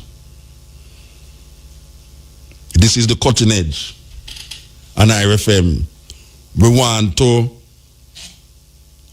just make the people them know, say, it's a serious documentary where you're not going to hear it on no other radio station. Believe you me. You're not going to hear it on no other radio station. Because if we didn't know these things before, we would have a different perception of ourselves. And history would have to be rewritten. Not from the conqueror perspective, but from the perspective of the conquered. The thing with it is that when the hunter killed the lion, it's a game. But when the lion killed the hunter, it's a savage beast. Think about that. When the hunter killed the lion, it is a game. When the lion killed the hunter, he's a savage beast. When the conqueror writes your story, he's writing it in the interests of himself and his children. And if the conquered becomes literate and informed and don't rewrite these stories, we will always be savage and beastly. We need to examine all the stories, whether we write it or not, and come to conclusions about these stories that was given to us by Europeans and by people who feel that because they are converted to the European perception of what is godly. These people who claim that they're black, and when you try to show them a different perspective, they look down on you. They say, why you coming with these stories now? It's foolishness. How can you tell a man say I talk foolishness if you never examine what I say? Or you come to the conclusion that 1 and 1 is 2. Or 2 and 2 is 4. I noticed that most market people can't read. Not most, but a whole heap of my granny. Tell me I talk about my granny. My granny, she hardly could have read. But guess what? she know if you count money. You can't fool my granny with money. When she in a Coronation Market and I check out her money Saturday evening time for go home, for go to church Sunday morning. You can't give my granny no wrong money. And when my granny, if you buy pound of chocho, pound of yam, pound of tomato, half pound of scallion, this and this and that, and she say, that have a 50 cent, that have a 40 cent, that have a 30 cent, that have a 20 cent. By the time you take up the thing, them still say, you owe me that. That time you don't have a chance to check your money yet. To find out if you have enough. And when you sit down there and check, you come to the same sum total as she. So one thing me know say, the reality it is this. That when a man tell you 2 and 2 is 4, you have that in your mind as a theory. But the practicality it is that when him give you 2 something and the next 2 something, him add it and say a 4, so you're supposed to give him 4 something. Now black people who religious, especially in the Christian mindset, them not like hear nothing will challenge them belief system. Them not like hear nothing. If you tell them say, you know, say all of them, whole heap of them Christian belief they come from something where you that it call paganism. Them no want to hear that. Them things say, yeah, you just say that because you try fight against Christianity. Not fight against Christianity because you know say within the realms of this doctrine there's so much misinformation that was given to us that it lead us wide. Why the phone ring us? I hear what the man say. Yes, cutting edge. Yes, Muta, I'm back. You know, easy, you know. All right, go on. We have 5 minutes, so we have 7 minutes to 12. Right. Well, actually, you know, I completed most of about Jamaica. Yeah, basically. Well, coming up in this year in July, we have the Ska Heritage Festival that's in London. What would they plan it? They didn't say, but they just give us a sneak preview, you know. And you know, I mentioned a story about the PIP faulty breast implant. Well, ladies are start demonstrating because they have 40,000 women in the UK that need those. Oh yeah. That talked about it last week, or week before. Right. Well, it's getting out of control now. So women started to demonstrate, and especially with one clinic in London. But the clinic in London saying that they can't afford to replace them free because it will put them out of business. So that is happening. And right, and of course the army will be making 4,000 soldiers redundant. That's the Secretary of Defense just announced that. And and many more things. But Muta, before I go, I just want to take you up on this little issue here. I already talking about Solomon and so on. Are you there? Yeah, man, me there. Yeah. You know, in Birmingham, in UK and in Birmingham in particular, we have what we call a Black Studies course. It's a 1-year course. It's run over 30 weeks. Very brilliant course, and the course was set up about 15 years ago by the one Robin Walker, who put out this brilliant book, When We Rule. I don't know if you have a copy of that book. And I was at the launch, you know. Yes. Yeah, man. Right. We know the brethren. Me have a copy of the book. Oh, you have a copy. Great. Well, probably don't need to go through this then. It's just because... No, go through it for the people, them. Now, I mean, not because me have it, I go through it. Where I say? Go through the book, man. Where you talk about? People, we have this myth that... I don't know if it's a myth, really, but I have this Jehovah's Witness people come to my house, right? And they were trying to say that the whole idea of Abraham come down to Solomon and the end come down to Jesus are Asiatic type people. Asiatic type people, you know. And if I didn't went on this course, I would have believed what he says. And it's totally nonsense because I pull out my notes and I draw for information by Diodorus Siculus, a Greek historian that were writing 50 BC, 50 years before the so-called birth of Jesus. And here what he says. He said, now the Ethiopians, which is Africans, as historian related, were the first of all men. And he said, and the proof of this statement, they say, are manifested, for that they did not come into their land as immigrants from abroad, but were native of it. So I pull out these things and show him. They couldn't believe, you know. So we have to dismiss some of those myths that people that we are reading. Well, is that we just talk about before you come on back, you know? Is that we just talk about the miseducation, even in our religion and our perception of religious belief? Is that total miseducation we get? Definitely. Yes. Definitely. And you know, I could even draw for different. We have Albert Church who was writing again in the 1930s, where he said the first of all Paleolithic man was the pygmy who was evolved in Central Africa as the source of the Nile Valley. So there's so many people writing about the truth that people don't really see, you know.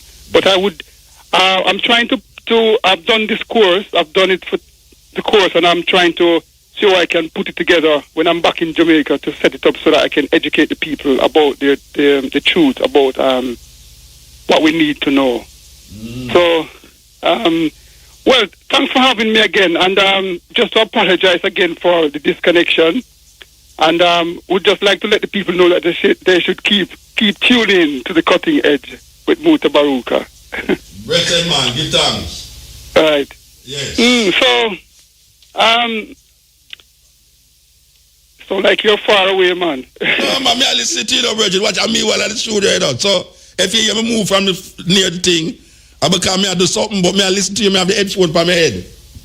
Okay, let me just say this. The government recommend that people here in the UK eat no more than 70 grams of meat per day, because they're realizing that the meat is causing cancer, as a study carried out by one professor, Susanna Larson, from a Karolinska Institute. She told the BBC that eating meat increased the risk of colorectal cancer. And she said eating an extra 50 grams of meat, processed meat, or one sausage per day could increase the risk of pancreatic cancer. You're serious? They're definitely saying it, you know. Yeah. It's from the medical journal. It's from the British Medical Journal. Yeah. It's just a research that they just put out, and she also recommend that people should truly really avoid red meat because it's no good. It's dangerous. Wow. Yeah. That them said that in England. Yes, definitely. Which newspaper that come out in a version? Me go find it. It's what newspaper I got it from? Gosh. All right, and when you find it, call me and tell me. Or text me the newspaper. Yes, I will, because you know I've got information from so many different sources. You know. Yeah, man. Text me the newspaper. Yes, they're saying it's dangerous, and people should avoid it. And of course, I've got a friend just died. He's 37 and he died from cancer. He's a teacher, and they just he's just been shipped back down to Jamaica to bury this Sunday. He has cancer. All right, Bridge. We have to move now. Give thanks. We have to move. All right, good. Yeah, man. Give thanks. Christianity and Islam, in Arabian folklore as well as the earliest stories of Ethiopia, the Queen of Sheba is a magical figure that appears as if from nowhere. But what is the truth behind this remarkable queen and the kingdom she ruled? She may be the memory of a genuine historical queen. She might be a composite memory of several different female figures who ruled the lands of the sands in ancient times. Scholars can't quite pin her down, and this is probably something that adds to her legendary status. The search to discover more about this mythical queen and her long-vanished kingdom begins in the desert of southern Yemen, notorious for its banditry. The expedition's patron is 76-year-old Marilyn Phillips Hodgson, whose archaeological team has come to the ruined city of Marib, once the capital of a mighty trading empire. The Arabs called it Saba, The Jews called it Sheba. Close by the city, hidden beneath thousands of tons of desert sand, lie the remains of Marib's greatest shrine, the Frm Bilqis, the Temple of Sheba. Marilyn's reason for coming here dates back half a century. In 1952, her brother Wendell led a team of American archaeologists to Yemen and took along a camera crew to film the expedition. A larger-than-life adventurer who helped inspire the character of Indiana Jones, Wendell set to work excavating the site, employing 160 Bedouin laborers to help uncover an immense structure undisturbed for more than 1,000 years. Slowly, a grand courtyard emerged, and with it, evidence of a forgotten empire, the Sabaeans. Inscriptions suggested that the temple and the images within it were dedicated to a fertility god, Al-Makka. Since traditional Arabic folklore often associated Sheba with an ancient fertility cult, the findings reinforced the team's belief that evidence for her really might be found here. Then, cruel fate intervened. The hostility of local warlords reached a crescendo. Following death threats, Phillips made the agonizing decision to pull himself and his team out of the Yemen. Wendell Phillips would never return to Yemen. Struck down by a series of strokes, he was nursed through the last few years of his life by his sister Marilyn. In the decades that followed, Yemen closed itself to the outside world. The desert reclaimed the temple. We never talked about me doing it. He was coming out. You know, he was going to do it. So when he got a second heart attack and suddenly, you know, it was over, there wasn't even any thought about it. You know, it had to be. Like her brother before her, Marilyn is convinced that evidence for the Queen of Sheba will be discovered here in the Frm Bilqis.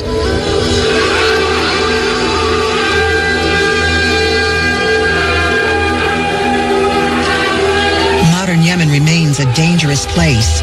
For centuries, it was closed to outsiders.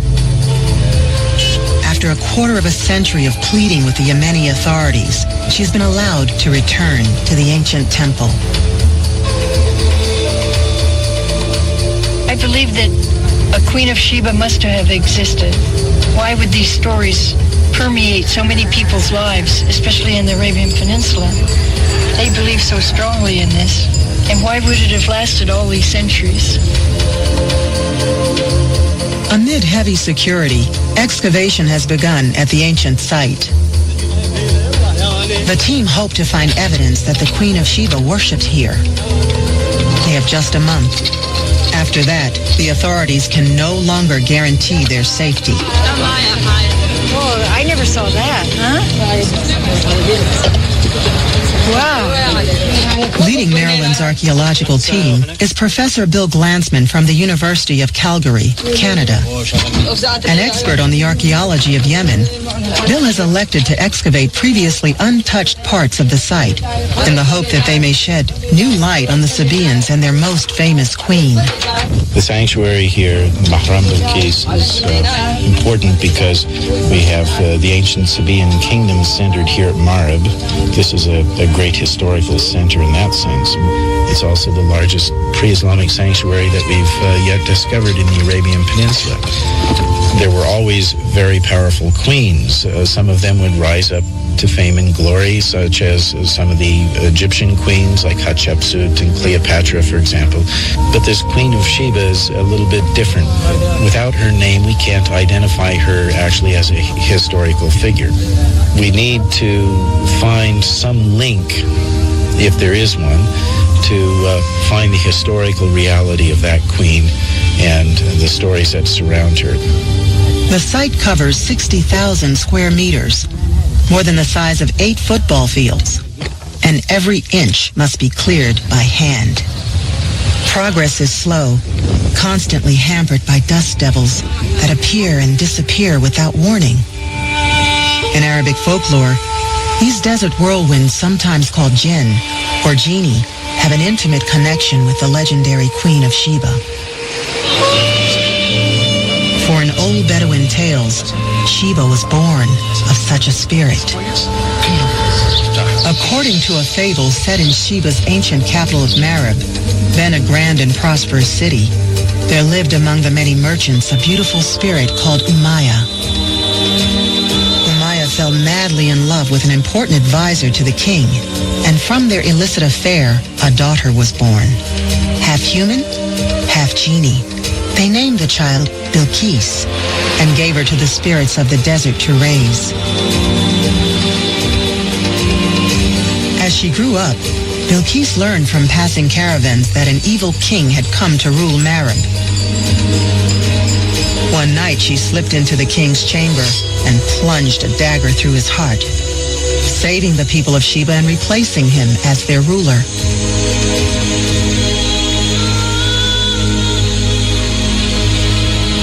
Weeks into the dig, and Marilyn's hopes are raised of finding a link between the site and the legend of the Queen of Sheba. A telltale inscription emerges from the sand. Oh my God! Huh? Woo! This is a really big structure, isn't it? Solid. It mentions a king here, the name of a king, and we have here also. The inscriptions support the idea that the temple was a royal building. We have Damar Ali, king of Saba. The inscriptions are like billboards. They proclaimed royal edicts and offered devotions to the temple's god. It's a kind of decree. Wendell never saw this, or never saw the inside. But if this really was a royal building, it will surely contain additional royal inscriptions, perhaps even royal graves. Wendell Phillips had been associated with the Queen of Sheba, but modern dating techniques have completely overturned traditional assumptions about the site's age.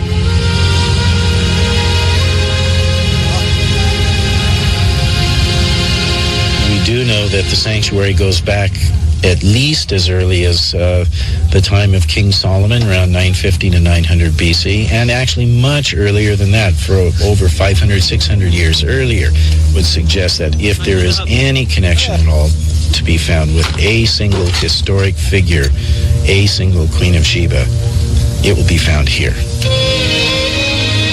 Could this temple house the last resting place of the real Queen of Sheba?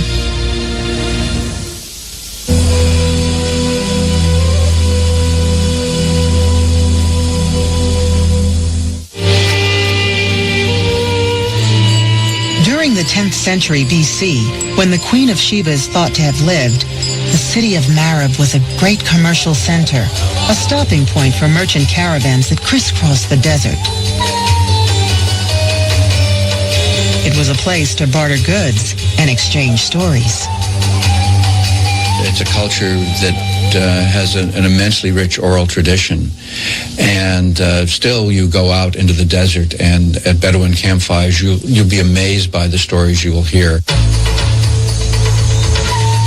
Traveling across this vast open landscape, merchants were an invaluable source of stories, gossip, and news. It would not have taken long for word to have spread of King Solomon, ruler of Israel. Stories about Solomon had spread far and wide. The construction of his temple had become famous all over Arabia for its grandeur. Renowned for his divinely inspired wisdom and his ability to speak with animals, it was said that Solomon could even command spirits.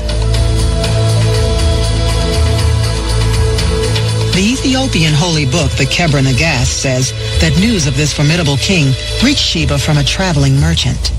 She heard of him being a very knowledgeable person. So therefore, in her attempt to build a very strong nation, she felt that she needed to go there and then learn from his wisdom, learn from his knowledge, so that she could come back and build her nation, and even to make it stronger. How Solomon heard of Sheba is explained in the Quran. In this version of events, Solomon's pet raven has been sent to find a missing hoopoe bird. a prized animal that has become lost in a far-off land. Guided home by the raven, the Hoopoe tells Solomon of a distant oasis ruled by a rich and beautiful pagan queen. Well, at this point, Solomon wonders why someone that beautiful and that rich doesn't know who the real God is, and further has never come to him to pay tribute. So he sends a letter hung around the Hoopoe's neck, who delivers it to Sheba. She then takes it to her council of courtiers and says, "What should we do about this?" However the letter actually reached Sheba, it seems clear that the message was an ultimatum. Sheba must pay tribute to Solomon or risk his wrath. The Bible records that Sheba's servants packed many gifts for Solomon, including gold, precious stones, and spices. But perhaps the real reason for her visit was not to bestow gifts, but to negotiate trade. I think you look at the Bible and its account, there's some stuff about the power of Solomon and Sheba admiring his wisdom. But if you just scratch that surface just a little bit, you see the record of a trade agreement and the vast amount of goods that she brings Solomon. And in first listing them, the account does not say their presents. It just says she brings them. So I think there's two things going on. They exchange presents, but at first she is bringing an enormous amount of trade goods and saying, basically, here you are. Let's work out a deal. One of the goods the ancient Sabaean kingdom possessed in abundance was frankincense, a fragrance the Israelites used in their religious ceremonies. Frankincense can still be bought in Yemeni markets today. Harvested from trees that only grow in the southern Arabian Peninsula and parts of East Africa, the ancient Sabaean kingdom would have had a virtual monopoly over it, generating unprecedented wealth. And thanks for their prosperity, the Sabaeans built their god Al-Makka, the largest shrine in all Arabia. It was the center of their universe, because without Al-Makka's blessing of rain, their whole fragile world would collapse. As the excavation progresses, a Bedouin worker makes a dramatic discovery. Approximately 6 minutes ago, the workman was cleaning up in here, and he came upon, as you can see down here, a very large frieze with ibex heads. No one has seen these carvings for 1,500 years, but they are in superb condition, a promising sign for Bill. This is a real exciting moment. I'm almost at a loss for words. Wow. The ibex is one of the two zoomorphic representations of the deity Al-Makka. He's generally represented here by the bull in the inscriptions and by figurines, but here we have him represented also by the ibex. The importance of the inscription is tremendous also because it mentions the king's name. Wendell Phillips' expedition in the early 1950s never got past the entrance hall. After just 4 months of work and under much harassment and house arrest, this is what they revealed. We don't know what's in the Awam enclosure, the Great Circle, the Ovide, the Holy of Holies. We are mandated to get this sand out of there as fast as possible with the best and the latest scientific methods in a well-mannered, routine scientific way.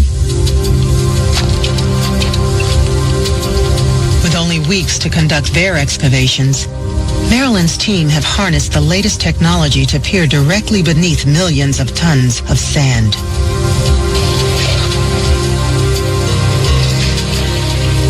Team member Brian Moorman is discovering a temple far bigger than even Wendell Phillips imagined.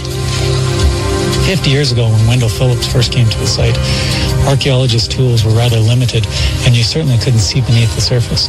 Archaeology involved taking a look at the artifacts that were on the surface or any structures that were above the surface. Today, we're able to use geophysics to pinpoint locations that might be of interest and limit the amount of digging and limit the amount of disturbance and the amount of effort that goes into a site. The ground-penetrating radar work that we do here allows us to map the features underneath the surface in 3 dimensions. So we're able to reconstruct all the structures that are on the site as if all the sand had been taken away. The radar works by sending pulses of energy into the ground. Different structures beneath the surface reflect this energy in differing amounts, allowing the temple to be mapped. With data from the survey, the sprawling layout of the Mahram Bilqis can at last be recreated.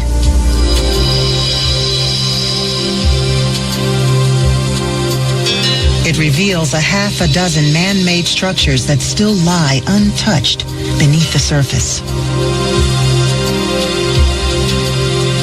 But what purpose these structures serve and what they contain can only be confirmed by old-fashioned digging. You know, who knows what we're going to find? You know, we didn't expect to find over here in this trench yesterday this ibex frieze. Who knows what's there? Although frustratingly close, Sheba and her people remain just beyond reach in their sandy tomb. The tense situation is not helped by the increasing uneasiness of the guards.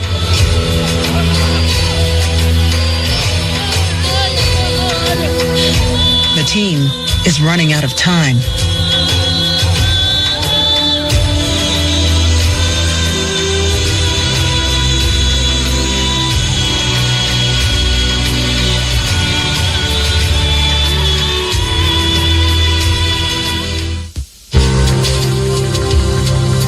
After days of scanning the sanctuary of the Queen of Sheba, team member Brian Mormon has uncovered a significant find in the temple enclosure. When we were doing our ground-penetrating radar surveys here, we found a very small but very distinctive reflection coming from this location, some kind of underground void. There are numerous buildings inside the sanctuary, but this pile of stones represents the most important feature that we can easily understand inside the sanctuary. The structure is a well, and the well here was used for possibly getting the water for ritual ablutions.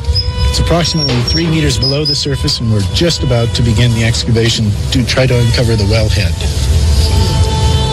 This well would have been the very epicenter of the Sabaean Empire, and a place of utmost fertility god, whose blessings were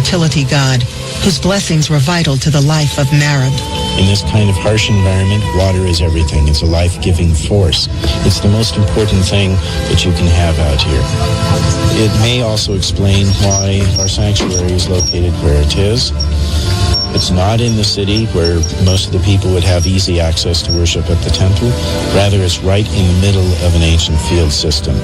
I think that stresses the importance of the deity, Al-Makka, who controls that fertility of those fields. Al-Makka was responsible for water and the life it created around Marib. 10 kilometers away from the site is an even more potent symbol of how vital water was to the life of Marib, the Great Marib Dam. Described in Arabian folklore as a miracle of engineering, the Marib Dam spanned 3,000 feet, twice the width of Colorado's Hoover Dam. It was built to contain twice yearly flash floods that struck the dam with a force of 2,000 tons of water and silt per second. Surging off the nearby mountains into a catchment area of 10,000 square kilometers, the dam was one of a series whose origins stretched back to 1500 BC. Royal inscriptions on these dams have helped establish the very first chronology of Sabaean rulers. What we see here is very important. It's a Sabaean inscription. It tells us about the construction of this reservoir, this part of the dam, and for the distributing of the water, the flood, to the south oasis. As yet, which of these rulers might have been the real Queen of Sheba remains unclear. But one thing is certain. Maintaining this all-important dam would have been one of the Sabaean queen's most fundamental obligations to her people. The dam harnessed the region's flash floods to create a fertile oasis of 24,000 acres. And they built at Marib a agricultural scheme that has really not been equal to our day. A single dam that could water enough cropland to feed upwards of 40, 50,000 people, relying strictly on seasonal flash floods, an amazing achievement. In the Quran, Sheba's homeland was known as the Garden of Two Paradises. The oasis that the Marib Dam created fits its description almost exactly.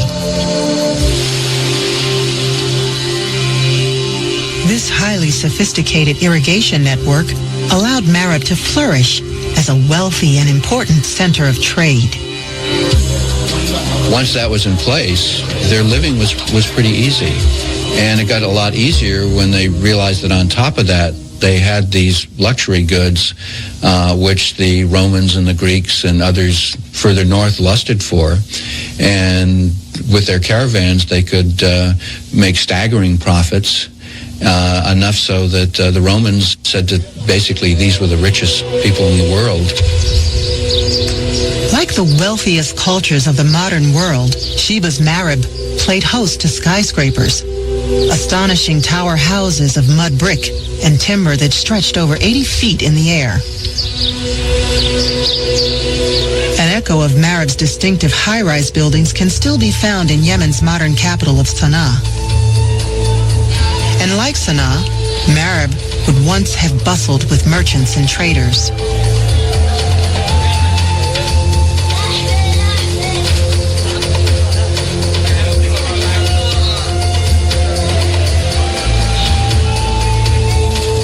They traded in many goods: gold from Africa, lapis lazuli from Afghanistan, amber from Ethiopia.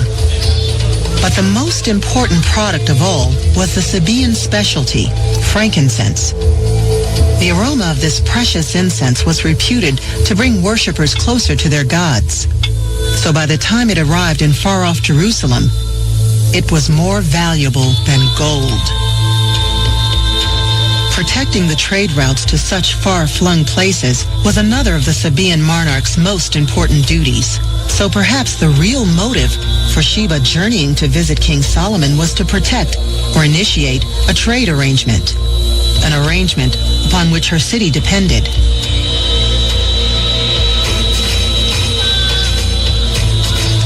Today, Marib lies empty, the consequence of civil war over a generation ago. Now its only occupants are the occasional Bedouin family who make temporary homes amongst its ruined towers.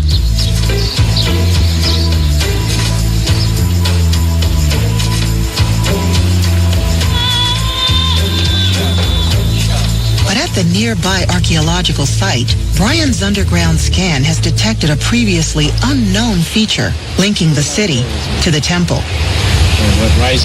We're standing right on top of the western doorway right now that is perfectly in line with the ancient city of Marib.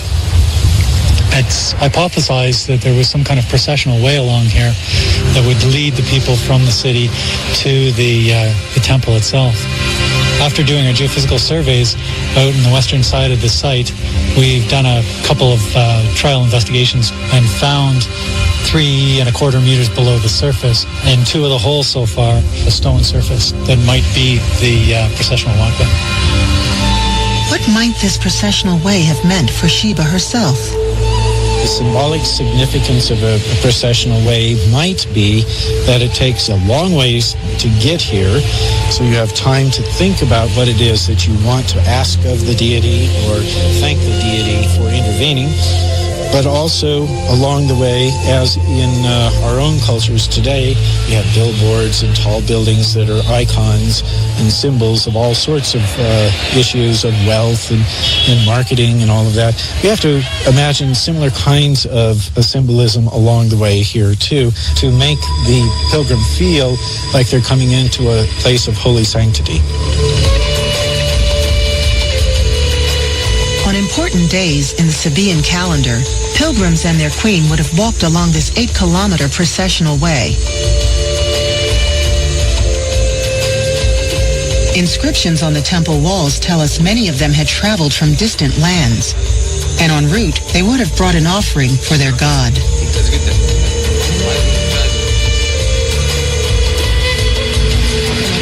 temple itself, Bill and his team believe they have the most complete picture yet of how the ancient people of Saba worshipped at their most holy shrine. We're standing here in front of the main entrance to the sanctuary known as the Mahram Bilqis, the sacred precinct of Bilqis. And Bilqis, of course, is Arab folklore's name for the otherwise nameless Queen of Sheba. We're right now coming through the central part of the peristyle hall, which was a large open hall with pillars around the sides and behind me that once had a covered walkway or portico around it. And imagine 4 meters below the sand beneath my feet, there were all sorts of dedications of the pious pilgrims laid all around in here. So many offerings made to Al-Makka, the most important deity of the ancient kingdom of Saba. Combining the discoveries of Wendell Phillips with the latest data from the team's underground survey, it is now possible to create a vision of Southern Arabia's most spectacular shrine.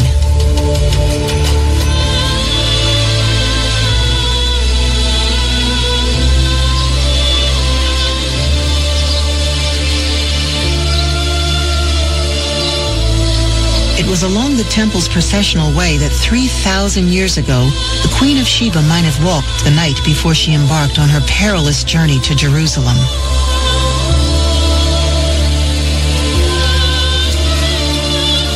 Queen, High Priestess, and now trade envoy, Sheba would have entered the temple through the 40-foot-high columns of the peristyle entrance. Imagine going through that, smelling the fragrance of frankincense burning on altars, perhaps hearing the bleating of goats and sheep and other animals as they're being ritually sacrificed to the deity. Sculptures in gleaming bronze staring down at you, showing the presence of the deity. This must have been overwhelming. Walking through the great hall, a set of doors led through to the most holy place of all, the temple's sacred enclosure. Fragments of bronze recovered from the enclosure suggest that it contained the most sacred idols of Sabaean culture. Among them, a towering 30-foot-high bull. A bull in the ancient Semitic cultures is a storm god, or a representation of a storm god. You have to think of the snorting of a bull and the hoofs trampling on the ground and that thunderous roar. It emulates the sound of thunderclaps, which always bring in rain. And the rain is absolutely critical because it's that water, that rainwater that falls, that helps to irrigate fields.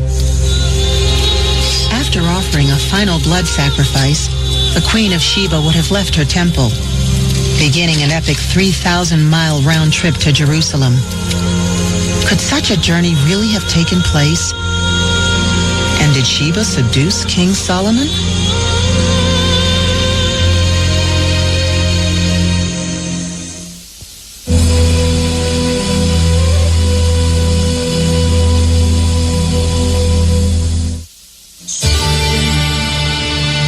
Evidence for the existence of a trade route between the ancient kingdoms of Saba and Israel have been confirmed by modern discoveries of Sabaean pottery in Jerusalem, a fact that makes it all the more probable that a Sabaean queen really might have undertaken such an important diplomatic mission. The incense route to Jerusalem saw heavy traffic, with merchants carrying exotic goods from all over the Middle East. But for a queen to make such a journey would have been very unusual. Snaking along the dried-up riverbeds, or wadis, the caravan would have traveled along the coast of the Red Sea and over the Jordan River. This exhausting expedition could have taken over 6 months, crossing some of the most hostile terrain on Earth. The Queen of Sheba's forthcoming meeting with Solomon would not be easy. He had a reputation for being among the wisest and most powerful men in the world. A cunning diplomat, he guarded his borders jealously.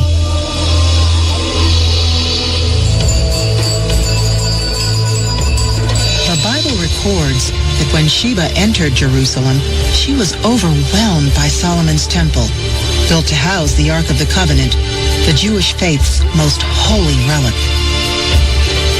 The moment when the Queen of Sheba and King Solomon finally met has been immortalized by artists for centuries. Often portrayed as an exotic and mysterious woman, the Queen of Sheba is contrasted with Solomon as a man of wisdom. The Ethiopian holy book, the Kebra Nagast, describes their first meeting. The first time that he saw her, he was totally taken by surprise. She's an extremely beautiful woman, and he received her in such a way that he recognized her greatness, and then he treated her accordingly. However, an Arabian folktale portrays the event very differently. In its version of events, King Solomon heard that the foreign queen had the feet of a goat. In the ancient world, many demons are composite figures. They will be part human and part creature. And in fact, that is some of the idea surrounding Sheba's supposedly unusual feat. Wary that Sheba might indeed be a demon, Solomon devised a test. He scattered the floor with crystals. Mistaking them for a pool of water, the Queen of Sheba raised her skirt to step over them, revealing to Solomon's relief a woman's legs. The story has very clear symbolic meaning.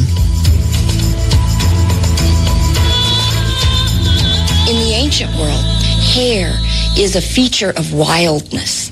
Animals bear hair. People wear clothes.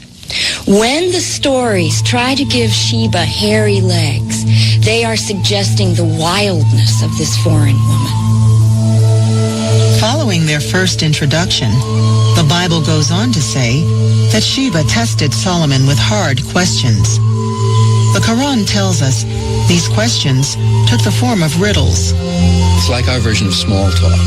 It was like testing the waters. It wasn't, I'm going to determine is Solomon's wisdom beyond belief or not. It was more like when business deals are done now, there's a lot of chit-chat that goes on for a while before you get down to the matter of the day. You find this in other cultures as well, particularly Mesopotamian culture. There's a long tradition of riddles between monarchs. Not only do diplomats exchange riddles, and the Jewish historian Josephus told us that Solomon had riddle contests with Hiram, the king of Tyre. So Solomon likes this sort of thing. But in fact, we find that riddles are often exchanged at wedding feasts. So the very act of exchanging riddles shows that you are fit partners. During her stay, lasting 3 years in some accounts, Solomon and Sheba discussed many subjects, including Solomon's God. Yet, despite the strength of her own desire, Sheba remained impervious to Solomon's frequent sexual advances. He had this reputation of being a big womanizer. So as a result, perhaps it was part of his longer strategy. The fullest account of the time Solomon and Sheba spent together is given in the Ethiopian Kebra Nagast. It describes how the two became inseparable, until eventually Sheba decided she must return to her own people. Tormented by his longing for her, Solomon pleaded with Sheba to stay. Reluctantly, she refused. On the night before Sheba's departure, Solomon fed her a very spicy dinner and then kept her up very late so she couldn't return to her own palace. Sleep here, he says. Everything will be fine. Now, Sheba is very noble in this story and very proper. And she makes Solomon swear that he will not force her to any sort of encounter. And he says, fine, if you'll swear to me that you won't take anything from my palace. Well, Sheba's outraged. They've spent 3 years in each other's company. Why does he think she's a thief? So naturally, she says, of course I won't take anything. But she wakes in the night, and she's thirsty. And Solomon has left wonderful clear water right by her bed. And as she reaches out to take a cup of water, Solomon's hand grabs her. And he says, you've broken your oath. I can break mine. And they sleep together. When the Queen of Sheba returned home, she carried with her the light of wisdom.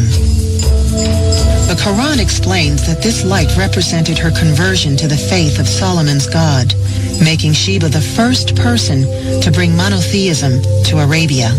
One of the amazing facets of the Sheba story is the idea of Sheba as the first person to recognize Allah and to bring this religion to her people.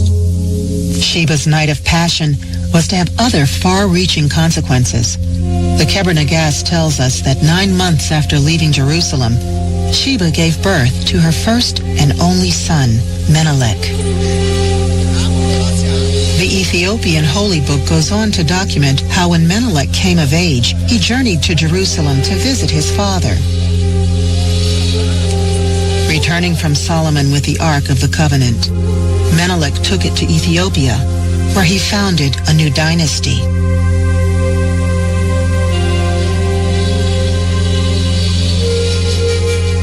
Menelik's departure for Ethiopia is the last reference any of the religious sources make to Sheba. Thereafter, she simply vanishes. Sheba's city, Marib, continued for another 1,500 years until the 6th century A.D. The end of the Sabaean culture was pretty coincidental to the rise of Christianity. As part of Christianity, there was a belief now in burial rather than cremation.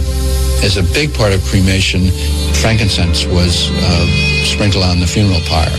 And we know, for instance, from Nero's wife Poppaea, when she died, Nero used all the frankincense of Arabia for the entire year for her funeral. So with the rise of Christianity and burial rather than cremation, the demand for frankincense just fell way, way off. Without the profits from frankincense, Marib slowly began to die. Then disaster struck.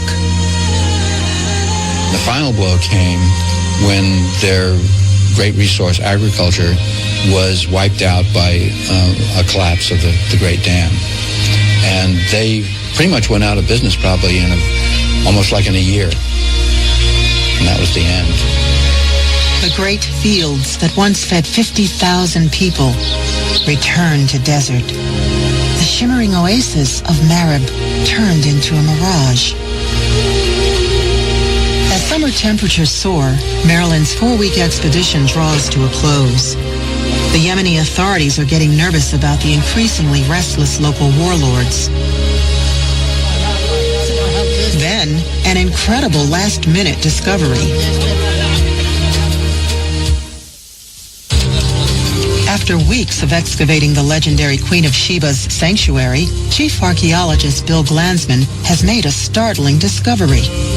This is the last couple of days on the site, and of course this is when the exciting stuff always starts to pop up. The head on this particular piece is still intact. That's what makes this such a splendid piece. What we have here, in fact, is a grave stele that has been recycled as part of masonry construction into this wall.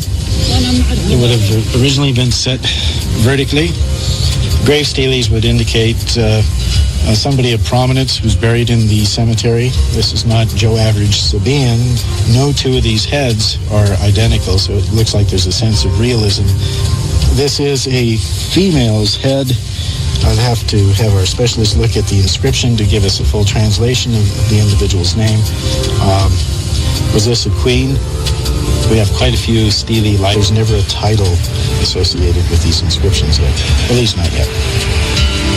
Once again, the team is tantalizingly close to putting a face on the Queen of Sheba. You get in trouble here any second. As if in answer to Bill's questioning, the spirits of the desert rise once more. Proof enough for the local Bedouin that Sheba continues to haunt this place. For the people of Arabia today, where one of the most common names for little girls is Balkis or Bilkis, which is the legendary name of Sheba, Sheba is a memory of a glorious time. A time of wealth, a time of international trade, and a time before Islam. Sheba perhaps represents for the people there their pride in their ancient history, but also their new commitments to monotheism. One of the exciting things about the archaeology of this sanctuary is that if there is a way to solve this riddle, it almost certainly will be from the discoveries made at this site. Bill's discovery indicates that royal graves may well be found in the vicinity of the site. I'd be very surprised if she didn't show up in inscriptions, and that if eventually her grave was not found.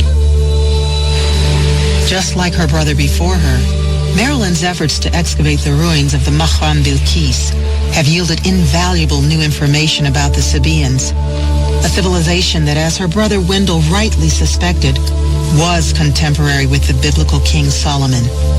When I think of Wendell, I think one of the most important components of his character was his never say die spirit.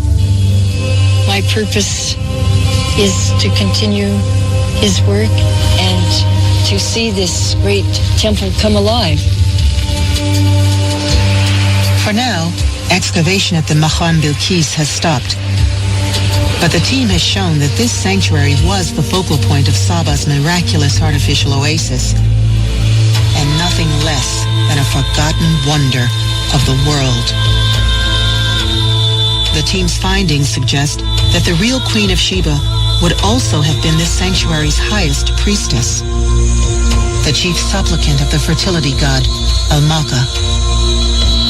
And it is now apparent that a Sabaean monarch would have had a powerful motive for undertaking such a perilous journey to meet Solomon in the 10th century. Trade was Marib's lifeblood.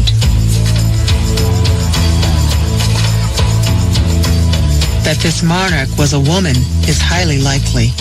She lived in an era when women often became rulers in Arabia, and the sheer number of ancient sources to mention a queen is compelling. But without her real name, much about this queen remains mysterious.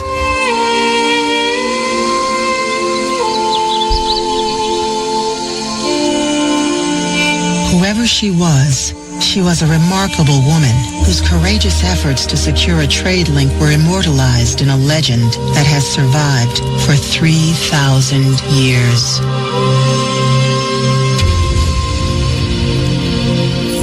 This is the Cutting Edge on IRFM. You just heard a documentary on the Queen of Sheba. Now, as you can hear them talking about the Arabic legend of this woman, and as you can also hear, the Ethiopians also recognize as the Queen of Sheba. The Ethiopians also give her a name, Makeda. When the first time I went to Ethiopia, some Ethiopian priests were showing us a pool. Nothing was in the pool at the time when they showed, but them showing us this pool, and they said that she used to bathe in the pool in milk. Yes, they used to fill the pool of milk, and she used to bathe in it. The story is so dynamic in that there are other legends that is not mentioned on that documentary. And as I said before, a lot of people hear Rasta with certain reasoning, and they feel it's almost like them get intimidated because them don't know that story there. So if them don't know the story, where you get them full talk from. But the nations surrounding the Red Sea have heard of these stories that Rasta keep perpetuating in the hearts and soul of them livity. And we who understand the Ethiopic lineage and the Ethiopian version of that story recognize that here is a woman who, according to this legend, brought monotheism to that part of the world. Monotheism is the belief in one God. So here we are now, faced with this idea of the feminine energy that we speak of when we talk about the feminine energy. And this feminine energy is coming through different flesh and different spirit, because even Solomon, David, the Israel ideas of God, Yahweh, came out of a feminine energy. Yes. Because when we look at the whole story, the Bible says, let us make man in our own image and likeness. And when him done make man, the Bible says, and God rests and saw that all him make was good. So in Genesis 2, it starts a new story, and it starts to tell you about a garden and putting a man to sleep and bringing forth now something named woman. Now, if you analyze the evolution of that mythology, you recognize that the mythology was recreated in the birth of the Christian God and the Christian Son of God and the Christian idea of God that says it is the womb of this woman that brought forth the Savior. So if the womb of the woman brought forth the Savior, and the Savior, according to Christianity, was before time, before man was created, Christians tell you, say, the Spirit of Christ was there with the Father. Therefore, the womb metaphysically must be Zion, the formation of the planets and what we call now in the beginning. The womb is the beginning. That is why if you reason with the Bahtaways in Ethiopia, and them say, you say, and I think I mentioned this before upon the radio, its foundation is in the holy mountain. The Lord loveth the gates of Zion more than all the dwellings of Jacob. No. The priests them in Ethiopia will tell you that the gates of Zion, the Lord loveth the gates of Zion, is the womb of Mary. Not the Mount Zion that is physical. Because them gone beyond now the physical now and are looking to the spiritual interpretation of the Mount Zion. Them say the Mount Zion is the womb of Mary, Holy Mary, this mother of God, saying that the Lord loveth the gates of Zion more than all the dwellings of Jacob. Meaning say him love the womb of Mary more than all of Israel. Because in the womb lies the Savior of humanity. So when you recognize the other interpretation, that the womb,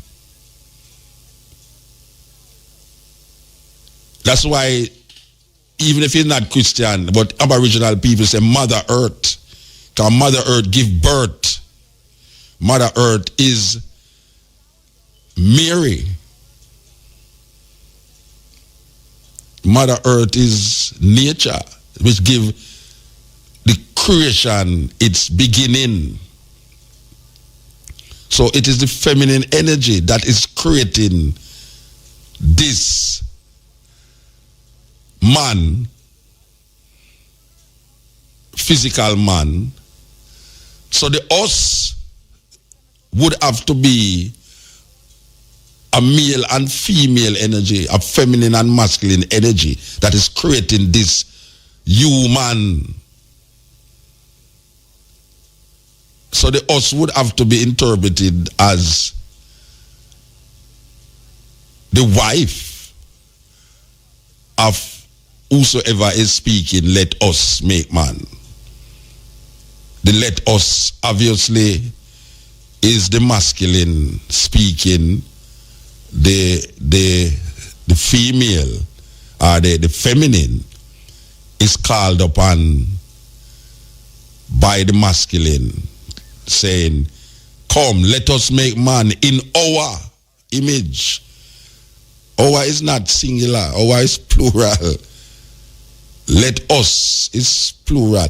Let us make man in our own image, symbolizing that there is a feminine and a masculine energy that is creating this. And in order to revive that feminine and masculine energy, the Christians reinterpret the us in the female, but disregard the male. And that's really ironical. That here is it that the male takes center stage in the beginning, because where them say the female is coming out of the male.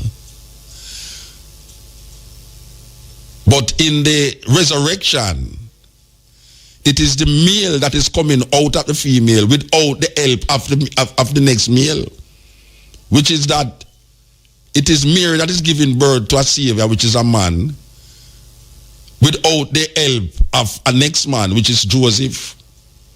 How ironical that is. So in both sense, we get lost into not a balance. We don't have a balance in none of the two stories. Because one give up the female as just a ribs of a male, and the other one give up the male because them say the female is a virgin, and the virgin did not, it was not the intention for us to believe that the woman never have no sex even when she have this child.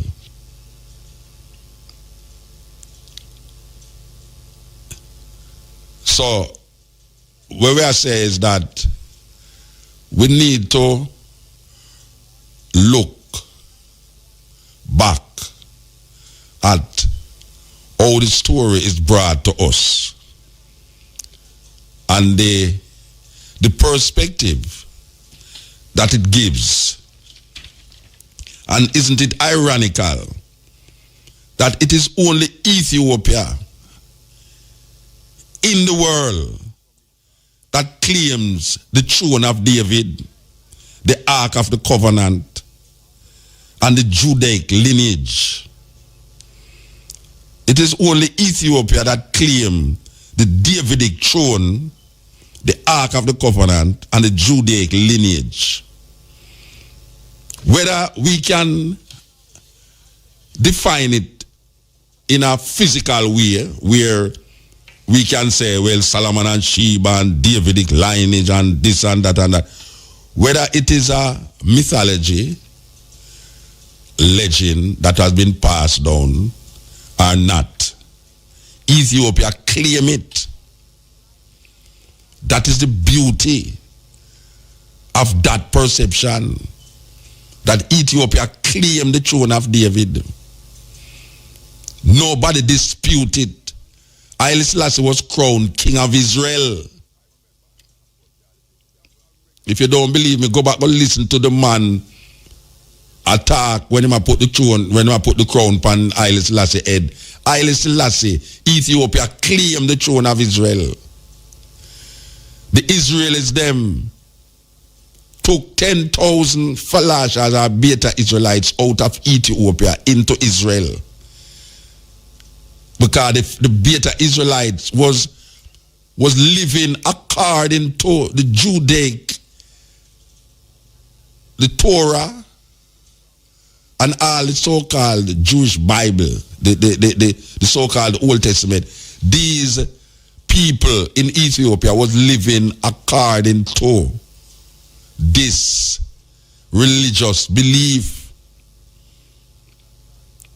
And Christianity, Ethiopia, the oldest Christian empire on earth, relating to from Egypt, where this Christian thing started, and all of the ideas of Christianity is centered around the same sun God. Because the first symbol of worship by human beings was the sun in the sky. And what the Christians have done is they made the sun embodied in a human being. And so the sun and man become one. And the only way we can see our divine destiny or see our life, the humanness in our life, is to really go back into the realms of the Kemetic knowledge, as we say as Rasta, knowledge. The beauty about it is that Rasta claim this knowledge without even what we call studying the knowledge. We have been living out a certain aspect of what we call anciency, without even studying that anciency. Because most of we are not anthropologists.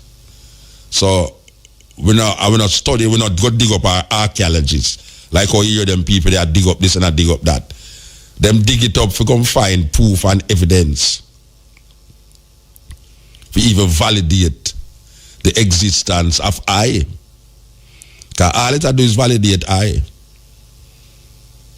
So when we look on all the areas that it extends itself into, we know that the kingdom of Ethiopia extends itself way into west of India.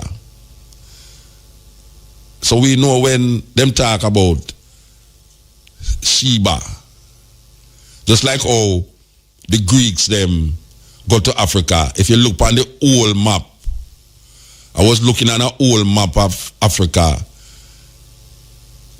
just yesterday, and it was Ethiopia. The old map, this is the old map of Africa. It never have Africa upon it. It have the Greek word Ethiopia. So the whole of Africa was once called Ethiopia. And the kingdom of Ethiopia stretched beyond the Red Sea. So now geographically we have a small little place named Ethiopia. And Ethiopia, the kingdom of Ethiopia, claim David throne. The kings of Ethiopia claim the Judaic lineage. Wow.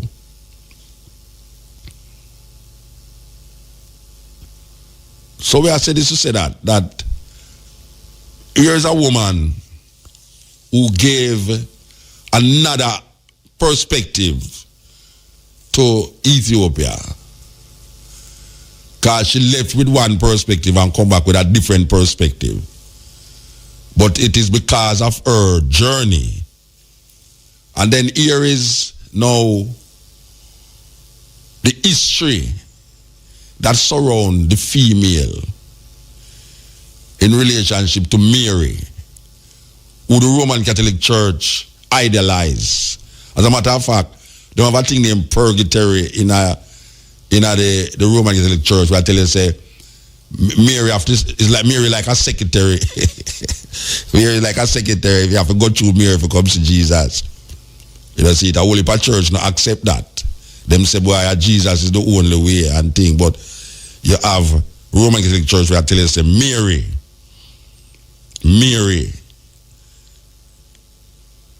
And it might sound like strange and weird, but there is a reference point to this understanding of Mary and the womb of Mary. Blessed is the womb of Mary. And blessed is our son. Isis is the mother of God. And it is Isis that sits with our husband and said, what shall we do now? And our husband said, let us make man in our own image and likeness. Isis, Horus, Osiris, Mary, Jesus, the Father, God the Father, God the Son, God the Holy Ghost. Them give it in so many ways. And them leave out the woman. Trinidad, earthquake. Heal the power of the Trinity. Yes, Buddha. How you doing, man? Give thanks to the energy, you know. Energized through the night, you know. Yeah, man. You know, the royal family togetherness, you know. We have a family gathering the 17th of February, you know. Where that in here now? Where it about? It towards that either go towards the tabernacle roof, that strength. You know, see. So we have a family day and night activities, 6 aside from the community, running about Roseberry District, Kinol, Hampton, Elgin, so football team. That the day we have bounce about for the youth. In the night now we have culture package. You know, see, like artists, Caesar will be there with them son, King Tafari. You know, see, big up Judgment Yard. I see all the Rasta community throughout Jamaica. You know, see, so and calling everyone, you know, to have this massive celebration with the Rastafari. You know, see, trad out ones and all to come out, you know, and be a part of this whole, you know, fullness, you know. And the aid going towards the tabernacle roof. You know, see it, and more activity around it, you know.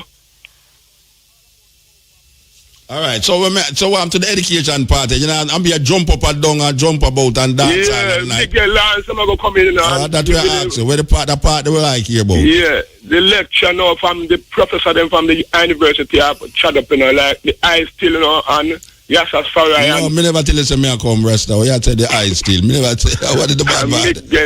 Listen, wait a man, hold on, earthquake. Me just ask you about educational part and you start call name. The man them who for name you call tell you say them a come, they come talk? Yeah, me talk. But how you call my name and the first me never tell you say me a come say to nothing. I like you joke it out, you joke it out. I try. Because it's important that you have an educational. You see, everybody keep this and I keep that, but them have no educational part of the thing. Yeah, we have bookman come in. So most time when Rasta keep them always have an educational aspect of the thing where it's very important. Yeah, we can't just bounce about and a dance also. We have to have some educational aspect of the thing. You understand? True. So when I ask you that now, I mean seriously, if when you say that, if I choose me say. Where the educational part, why you call the name them, or you don't have them name, they set up? Yeah, we don't have them name. Yes, sorry, bookman, history man, and Miguel Lan. All right. That's part of the education, that's it. That means, that's it. Yeah. Can't get the people them more sharp. All right, so this is to put on a roof on the tabernacle in a Malvern, St. Elizabeth. A lot of people them know say St. Elizabeth that day. Right? through in the Roseberry district, Malvern Pure, St. Elizabeth, not the mountain. All right, sir. And that's it. So we got gathering on the field, you know. So we are call out all the ones, you know, for, let's see it, near and far and near. We be a part of that. Let's see, event coming up, you know. 17th of February, Black History Month. Yes, Majesty, you know. All right, give thanks, brethren. Give thanks, Rastafarian. Mota. Yes, sir. Bongo. Blessed man, how you doing, man? Bongo. Alright, man. You leave a message on behalf of Lego, you hear? No. Yeah, Where you left it? Downstairs over the operator from earlier. Oh, no, me never get it. To the Dennis Brown show next week Sunday, don't I? Yeah, we know about it. Yeah, the 29th, the 30th or something. Yeah, 29th. Yeah, they might keep it fit into the first. Yeah. And Marley brothers, them confirm feet and Shaggy and Cocotti and okay. Very man. Yeah. And you supposed to do that too. I don't know. I don't want you to put me like earthquake or whatever. You know what I call my name in the talk and the man has to put me in. Oh, that does so run up so I believe I hear not about this thing, you know. That's so bad, you know. And you mentioned about what to the educational part of the rest of the man start to wheel off some name. He must have finished me a talk to him. You ever done that, man? You know, so we now miss it. We did it from the first one, keeping us so. Yeah, man, no, man. You got to tell me, man. Yes, so, yeah, man, we ever done that, man. We now miss that, man. And we are performed to Enderman the school too, you know. Yeah. For one Wednesday night there. It's a Wednesday night, you know, so we are going to miss continent a Wednesday night there with me and my band and Okonuru and Sly and Robbie. Yeah, in Enderman the school there. So I think on the 15th. Choose them supposed to have lunch for museum. Oh yeah? Alright. Yeah. Alright, so give thanks, man. Want to be to some of them. Want to be to some of them. So Sumbo. Yes, man. Want to be to Sumba. I have to make sure book you, know. Alright, sir. Yeah, bless us. Yeah, man, give thanks. Yeah, man, I'm a bridging bongo, man, that, you know, me I tell you, we love him more than Jesus love like children, man. Okay, so where we there? Reset the mindset. This is the Cutting Edge on RFM, going through the process of redefining, eradicating, resetting the mindset according to the brethren. Yeah, man, it's a serious thing. When we look on how we come through the Western world in a school, and them not teach you nothing about ourselves, and that which they teach us about ourselves, we did not recognize ourselves in that teaching. Yes, it's true. Because how could we have known that when we were going to church, it is we historically they were speaking about? How could we have identified when even the man who was teaching us did not know?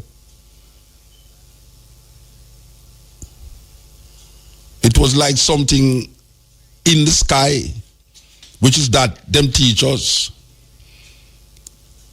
And we recognize the earth. And we realize now that a lot of these things that they teach us, they twist it and turn it and bend it till it become a lie. Because now them defend it as truth. And the reason why it is a lie is because them defend it as a truth. Them don't defend it as a recognition of interpretation or a understanding of perceptions. They teach us like it's a real thing. So when I refer to things in the Bible as mythology, people vex about that. When we say the Adam and Eve stories are mythology, a whole lot of people don't like to hear that. Because they want us to believe that it's a real thing I go on this or no. These people who teach us these things is guilty of false impression, of false indoctrination, guilty for leading generations and generations of people astray. And now this generation accept the lie as truth. And when you start to reverse the lie, you are seen as a crazy mixed up guy. Yeah, them see as a crazy mixed up guy. When you're trying to reset the mindset, they might say, where you get them things from? You're crazy. But guess what? Them know what we are saying now. Them know what we are saying. Then if them never know what we are saying, why you think all these anthropologists and archaeologists and all these people is there? Because these anthropologists and archaeologists make them know, say, where we are say have a validity. There's certain validity in what we say. And even though a lot of us may not be able to articulate this experience, but not because you cannot articulate it, it means it is not valid. Not because you are not educated, it means that you can't experience. Because experience, they say, teacheth wisdom. And it is the experience that validates it.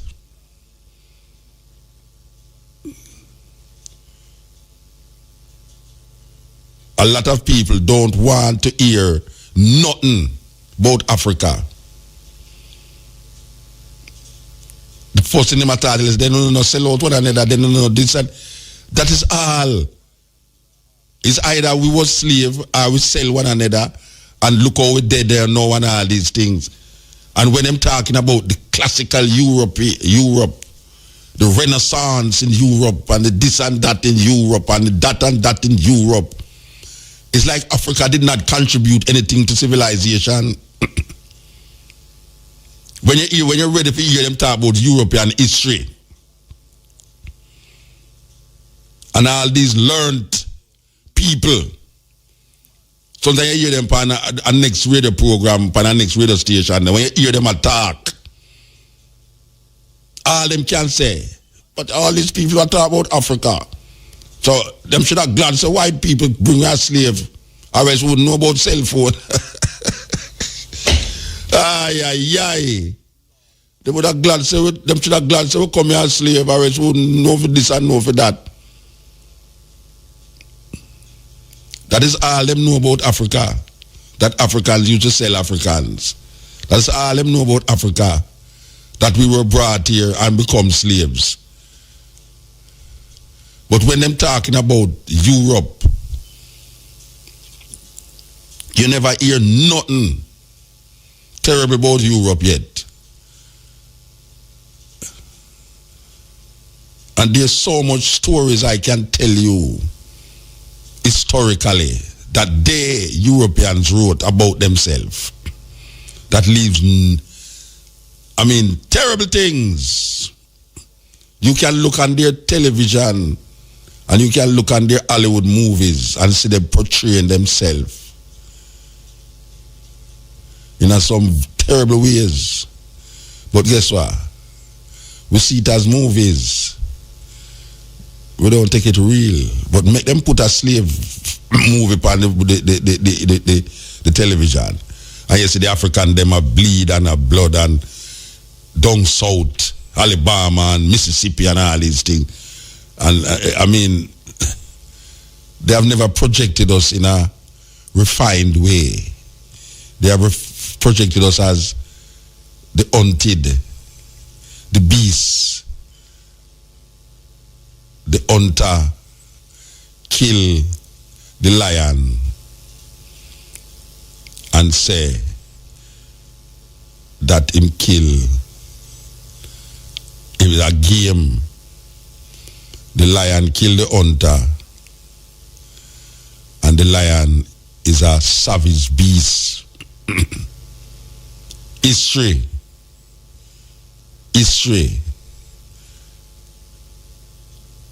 is a very important part of human development.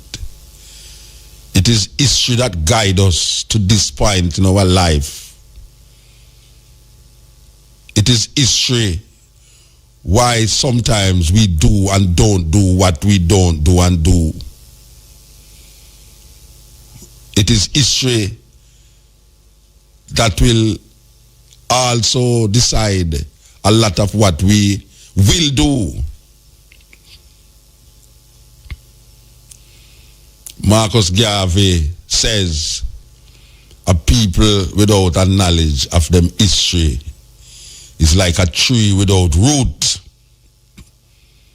And black people don't learn about their history.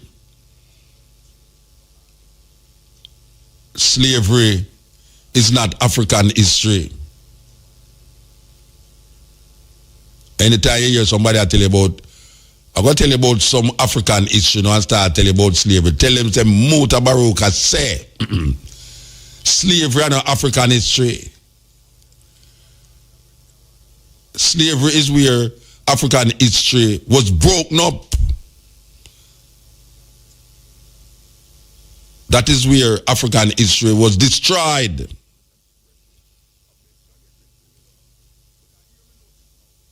But Rastafari has become the memory of the people of Jamaica and the memory of a lot of people. We are the DNA that perpetuates itself up to this day, and we stick like how life force is planted in the amber, and the amber keeps that life force energy to awaken to our next day. It's like a resurrection. So we, who is the ancestors, because really and truly, I am my ancestor. I tell Ian Bowen that on a television program, and him laugh at me. Him say, don't come with no semantics. But him need to go back into, listen to what me I say. I am my ancestor, and my ancestor is I. If there was no ancestor, I wouldn't exist. And if I never exist, there would be no ancestor existing. I are the memory of the Jamaican people. It is I, Rastafari, that bring forth that which we thought was lost. I will bring it forth into this world that don't recognize Africanness and African thought and African logics and African spirituality, because we are so gummed, we are so poornell in the thinking of the slave master that when we look into the mirror and see ourselves, we vex and I wonder if something wrong with the mirror. And by the way, as we talk about that, in an interview that Vybz Kartel give, Vybz Kartel say, him never hear nobody dead from bleaching. Him hear people dead from cigarette. Him hear people dead from car accident, whatsoever, in him logics. Him say him never hear people dead from bleaching. My answer to that is that not because you never hear nobody dead from bleaching, it means that nobody never dead from bleaching. Well, I have something to tell him and people who have that view. it don't, people who smoke cigarette don't dead from cigarette the same day them smoke it. Sometimes them don't dead from cigarette 5 years into smoking it, 10 years into smoking it. People die from things not at the point of using that thing. Well, it would appear that people start to dead now from bleaching, because there's 3 cases of women dying from bleaching. People, and I know they don't make no difference to the sister them who bleach, but it is reported that last year, is not even years ago neither, it's last year, 3 women dead from bleaching. Over a period of time, them was bleaching and them stopped bleach, and that is it. So the cancer developing at them skin, not on the day or the next day or the next day when them using, but over a period of time. So we were reverberate this reasoning again for say, bleaching is a dangerous thing, because it thin your skin and make your skin susceptible to cancerous rays.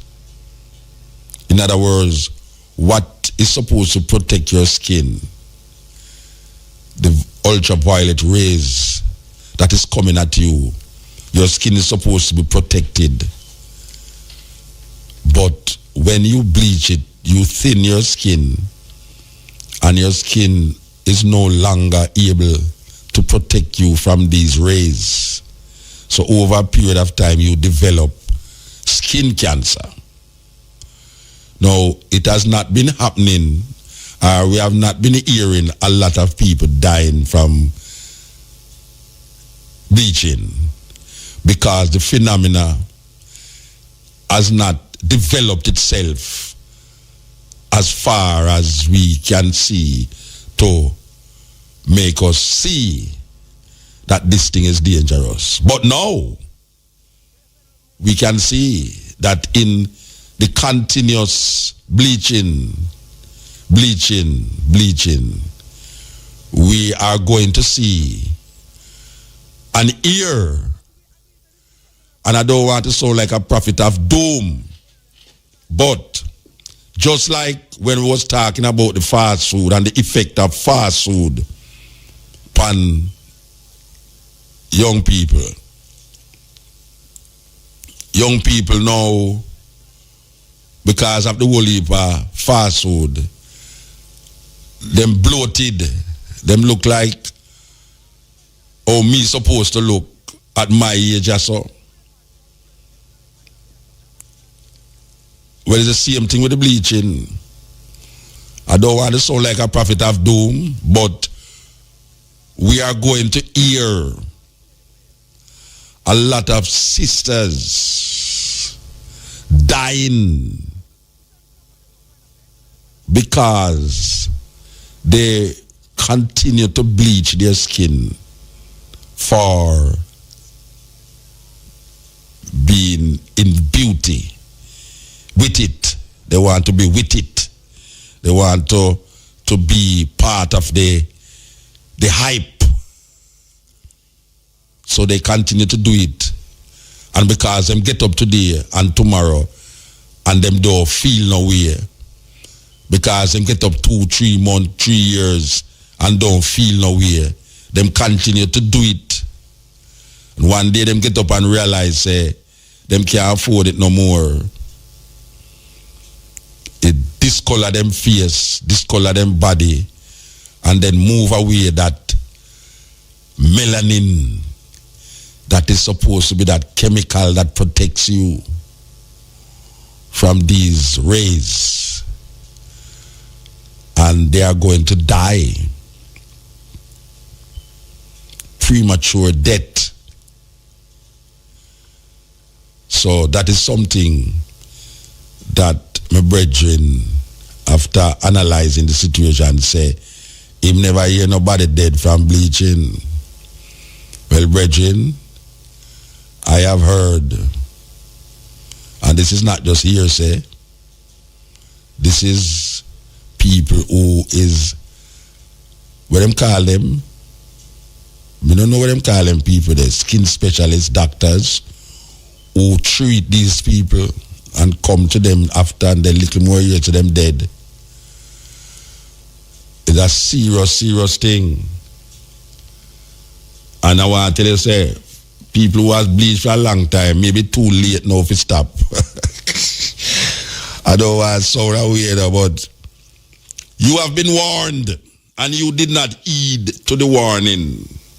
Now you have to stand the consequence of that. This is the cutting edge, and I refer. We have a few minutes leave on the program here. You know, the funniest thing about these sisters who pass away from the bleaching thing is that them parents and them friend them don't want people know says the bleaching cause it, you know. It's weird, you know. It's like if them could have just come out and say, well, the bleaching cause, maybe should help somebody else to stop the bleaching, but it's like them don't want nobody know say bleaching cause them dead. So them just give it over to some other reasoning. It's weird. Cutting edge, I refer. We see my virgin coming here with a headgear again. That means that your bike, you dip on your bike again. What you say? You not left your bike? No, sir. You not buy a car? No, I'm a good old bike. A good old bike. You sound like Marshall. You sound like Marshall. You thought of good old wife, you thought of your good old bike. No, that, you end up feel heavy with that thing that you head a ride bike, man. No, sir. Eh? No, sir. You ever ride your mother on the bike yet? One time. What? How far? Come here. Seriously? One time. How far you ride your mother on the bike? Tell me. Around a scheme. Eh? No, them things are heavy for go in a Rasta. Yeah, man. Eh? Versus my side. You can't afford to drop asleep. You can't afford to drop asleep with them big thing, man. No, what this thing look like some space man. Like when you see some man from Mars, man. So when you ride up on the bike, you serious? Yeah, man. Oh, she frightened, she free door.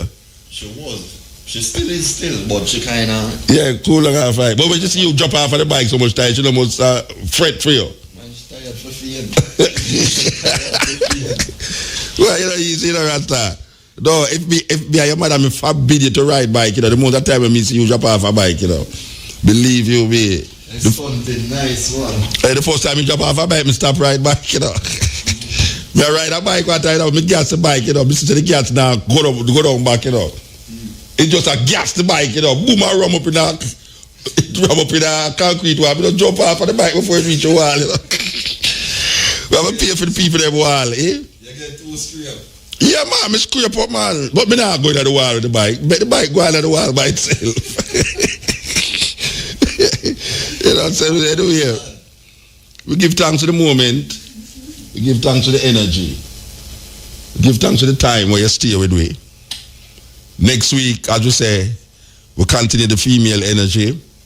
Yes, we have our sister talk about certain things we should use and we should make. We gain popularity in England and all these places. You understand? Natural products. All right. So I give thanks, as I say, give thanks. Next month, Black History Month. You know, so we're not done Black History Month. No time at all on this program. So every month a Black History Month for we. And next month is also Reggae Month. They're having a series of things happening. Here, Bongo Roman just called me and remind me that in the January, you know, say Dennis Brown born the 1st of February. Well, them going to have the usual Dennis Brown tribute down on North Street and Orange Street. Right, which part Dennis Brown come from. North Street, Orange Street, that's all. Big concert in the street. They block off the whole Orange Street, that's all. And make it into a big session. So all the people who they are foreign, it's a good time to come to Jamaica, you know. Yes, February. You know, so much things happening. As a matter of fact, so much things that happen from the year start. Yeah, because we have the week before me go to one concert on a Studio 38 there with Jimmy Riley and Ken Booth and George Nooks and John Holt. The next week me end up a Rebel Salute. This weekend, see I have a thing near a courtly name. When call it again? Oh gosh, man. Anyway, I have a concert with poets and singers. We see Cherry Natural, and we see Tanya Stevens, Fanny, Tessie and Chin, Dub, Tonic. I mean, it's a beautiful lineup. Next week is Jazz and Blues Festival. And then we're going in the next month. Jamaica is a music capital. I wish we could have get some education like how we get the music. Believe you me. So we say give thanks to the moment, give thanks to the energy. We're gone, you know. So guys, this one was indeed a warm one. And uno don't know say, uno can leave uno honest comment down in the comment section. And also uno own opinion. And uno don't know say, me dey upon the Black Unity program. So feel free to leave a like and subscribe to this channel if you're new. Bless up to each and every one. Up until then, peace out. Adios.